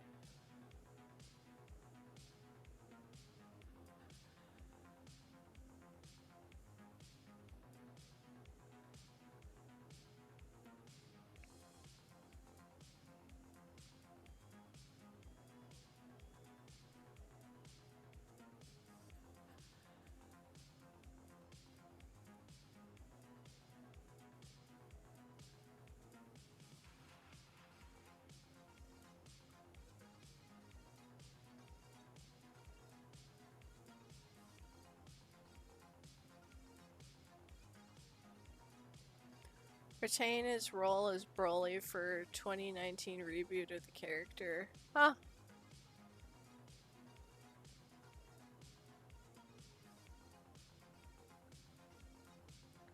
Yeah, Vic, I don't. Vic, he was kind of a diva from what I had been told by people that worked with him, at least for the con circuit and with dubbing, but I don't know how much of that is actually true. He definitely had a reputation back in the day, and I saw him do some fan films. Like, if you ever saw the fan film made back in, like, the early 2010s, Nuka Break, if you slow down, you can see him and you can see, God, what is his name? It's Doug something. He pretty much is one of the more famous unseen actors in a lot of movies. Hellboy and Pan's Labyrinth and all sorts of stuff like that, because he's usually in super heavy makeup. Was an English dub of Drifters is Saint Germain, apparently. Oof.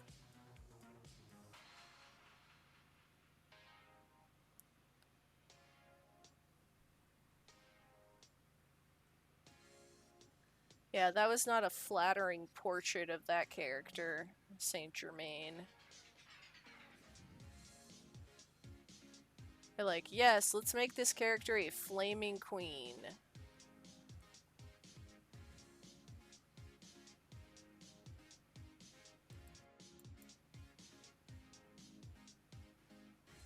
That is verging on being a sex pest. Funny thing, every single show I've seen in recent years, I don't care about, like, at all. Yeah, there's nothing that really hits you the same way that, like, Cowboy Bebop or Trigun or quite a lot of that stuff did. Like, occasionally I'll get a flicker of it from something maybe like Jujutsu Kaisen or something maybe like, God, I'm grasping for straws here. Or maybe like your Outlaw Stars, where it gives you that feeling of like, yeah, this show is so fucking cool. But I actively struggle to find anything like that anymore. Something that I get excited to watch because Slime Tensei ain't it with that.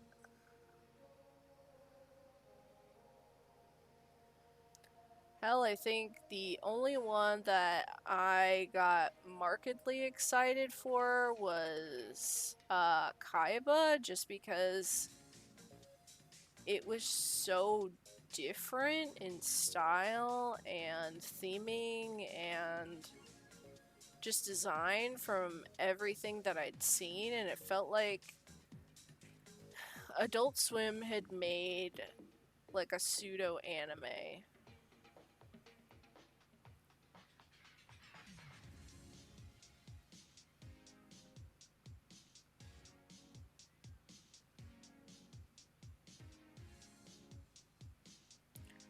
Chainsaw Man 100% nailed it. Oh yeah, that's a good one. That one I was really excited for, but because so much of it isn't finished yet, it felt like,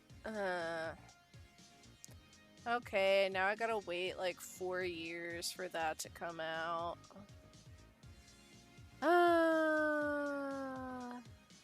Oh well.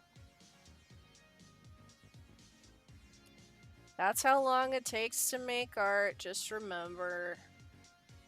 If you rush it, it turns out bad.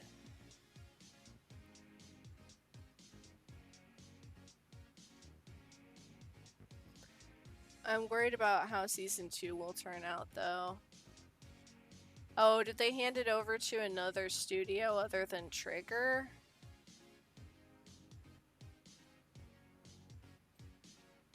Because I remember hearing season 1 burned out the studio when they made it. Oh no.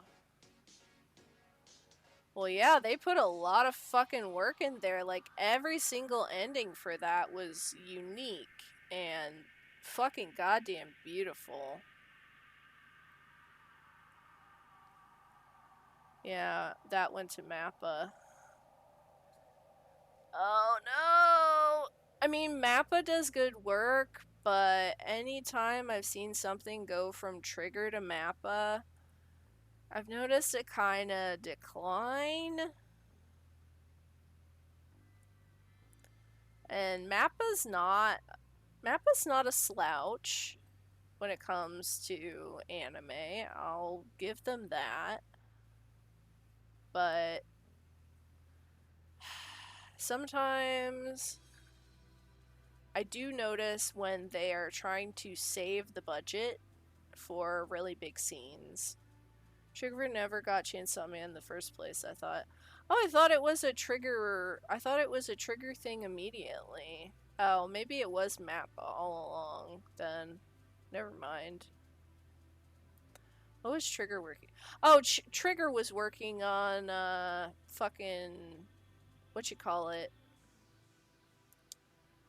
Trigger was working on Delicious in Dungeon.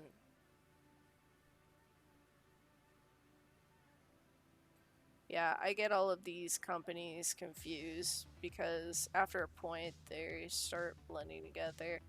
I'm wondering if Bug will get anything in the upcoming years, cuz they weren't horrible with Bucket List of the Dead.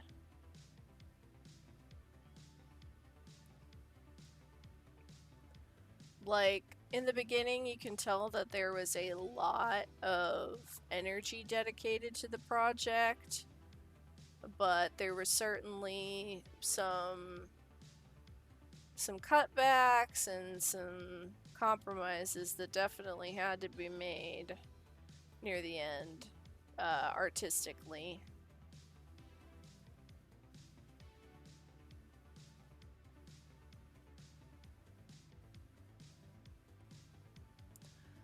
They were busy with Cyberpunk Edge Runners that year. Oh. I still need to watch that. I never did get around to watching the rest of Psalm 100. You know what? I think you'd like the ending that it left things on. I don't know if they're gonna renew it for a season 2. All I know is, dear God, stop making live action things of something you already made an anime out of, because what is the fucking point of that? Other than, like, yes, let's milk this cow bloody.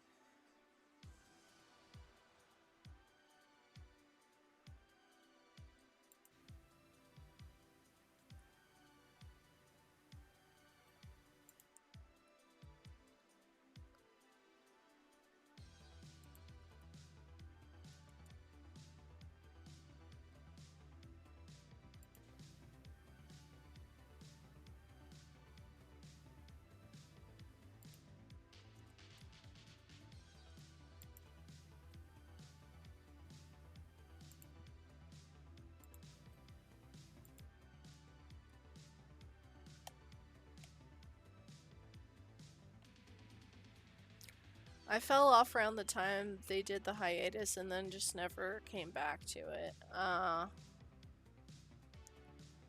Yeah, I will say that it's a pretty decent show. It gets my vote for being a decent anime.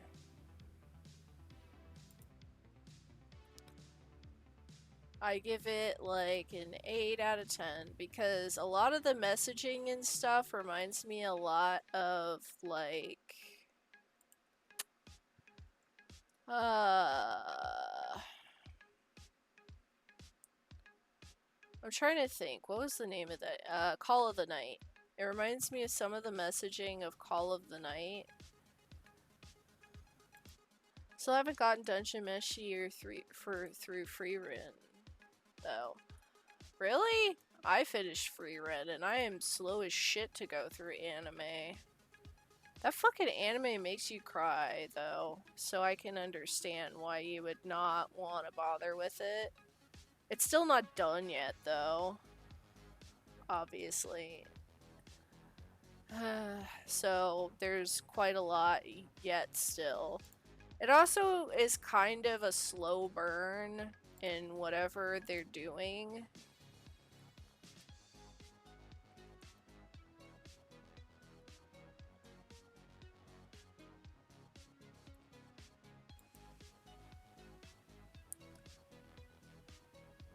Because I can tell they're definitely establishing some stuff with it, but at the same time, it's just kind of like, I don't know. It's like really slow, and it has a lot of points where it does a really good job of like establishing the world and stuff.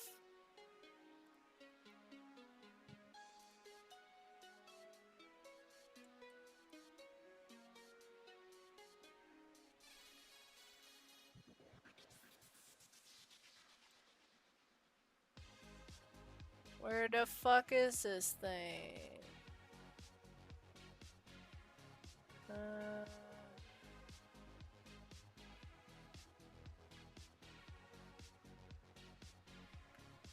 trim.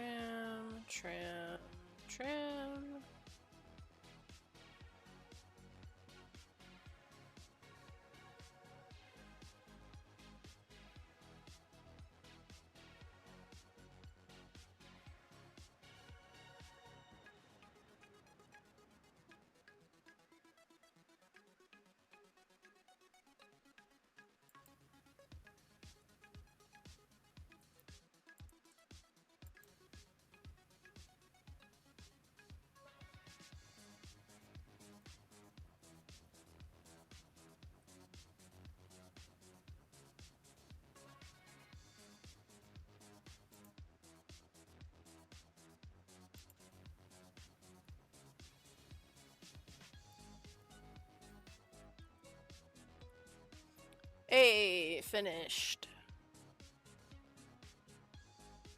As for Dungeon Meshi, I still haven't finished the more recent episodes of it.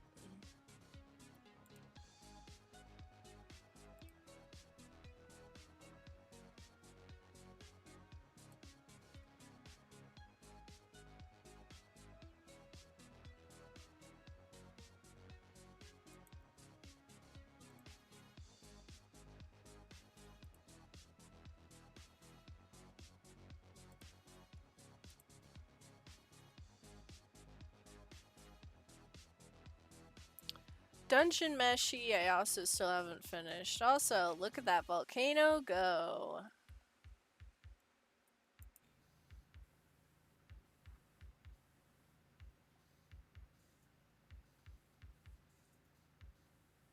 The uncanny Franny.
Okay, who let the clown play Synthwave?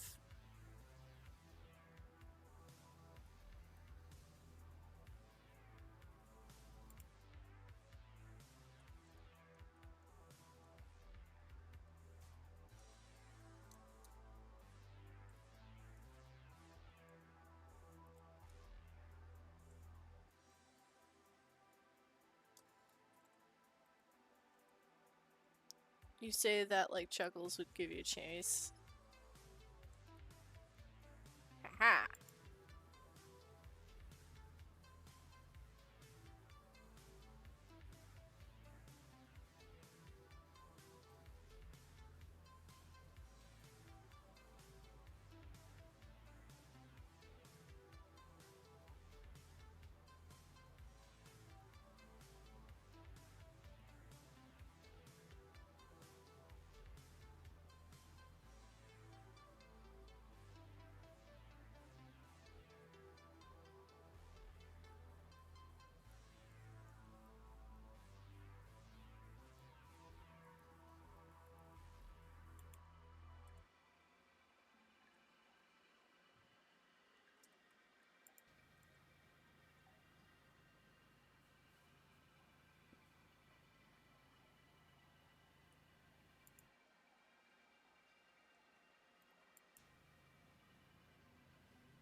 Oh, I'm sorry your head hurts.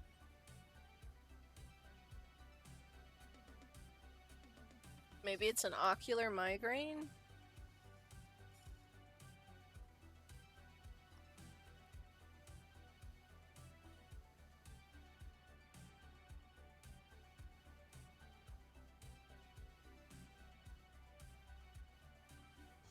Like, where does it hurt?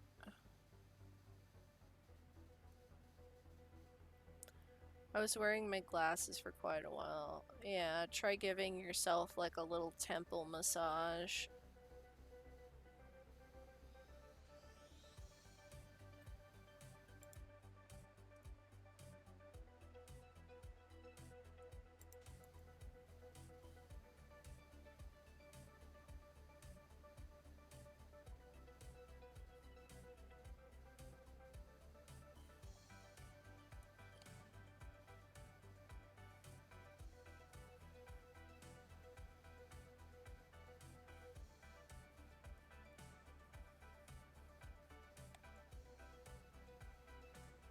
Around my eyes and temples. Eyes and temples. Yeah, that's an ocular migraine. Does it like hurt in your actual like eyes or no?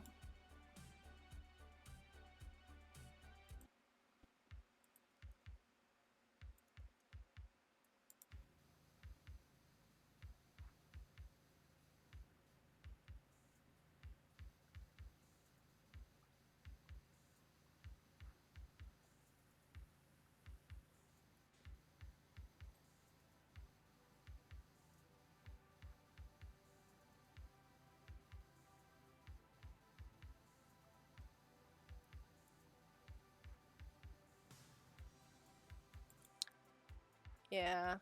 Yeah, it sounds like a ocular migraine. Which the best solution is laying down and closing your eyes. If you have like a cool or warm rag you can put on your face, do so, and it'll help quite immensely. You don't have to go to sleep, but you definitely need to give yourself like 15 minutes.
conundrum I have. On the one hand, want to go get tea from my store. On the other hand, I don't want to deal with the homeless people haunting the store.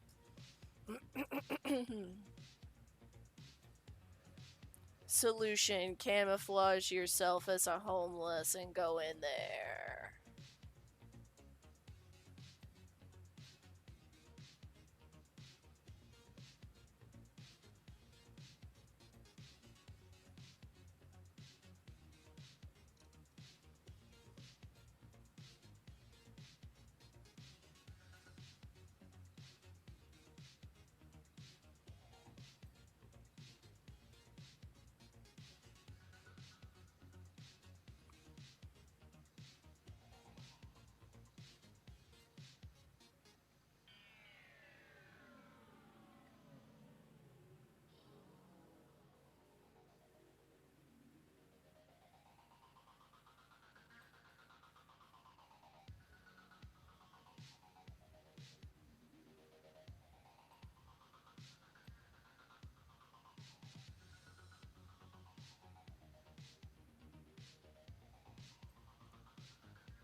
May just say yellow and go for one closer to my house instead.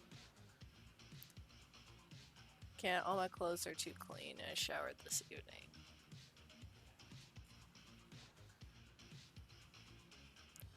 Well, all of that could easily be fixed by a single dump and a dive in a dumpster. But yeah.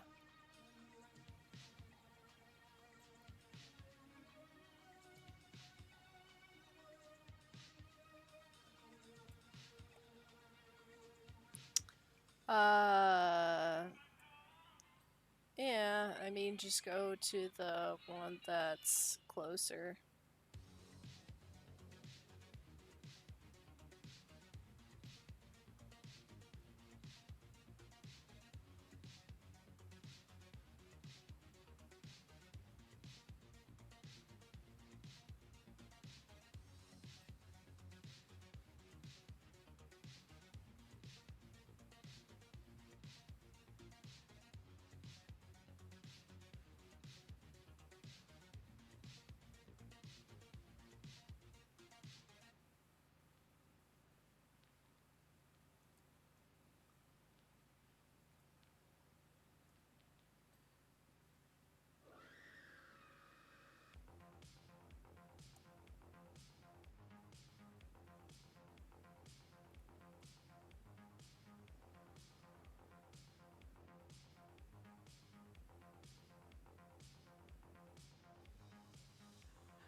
think I'll go now. Be right back in 15 minutes. Okay. I might be off of Twitch by then.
Okay.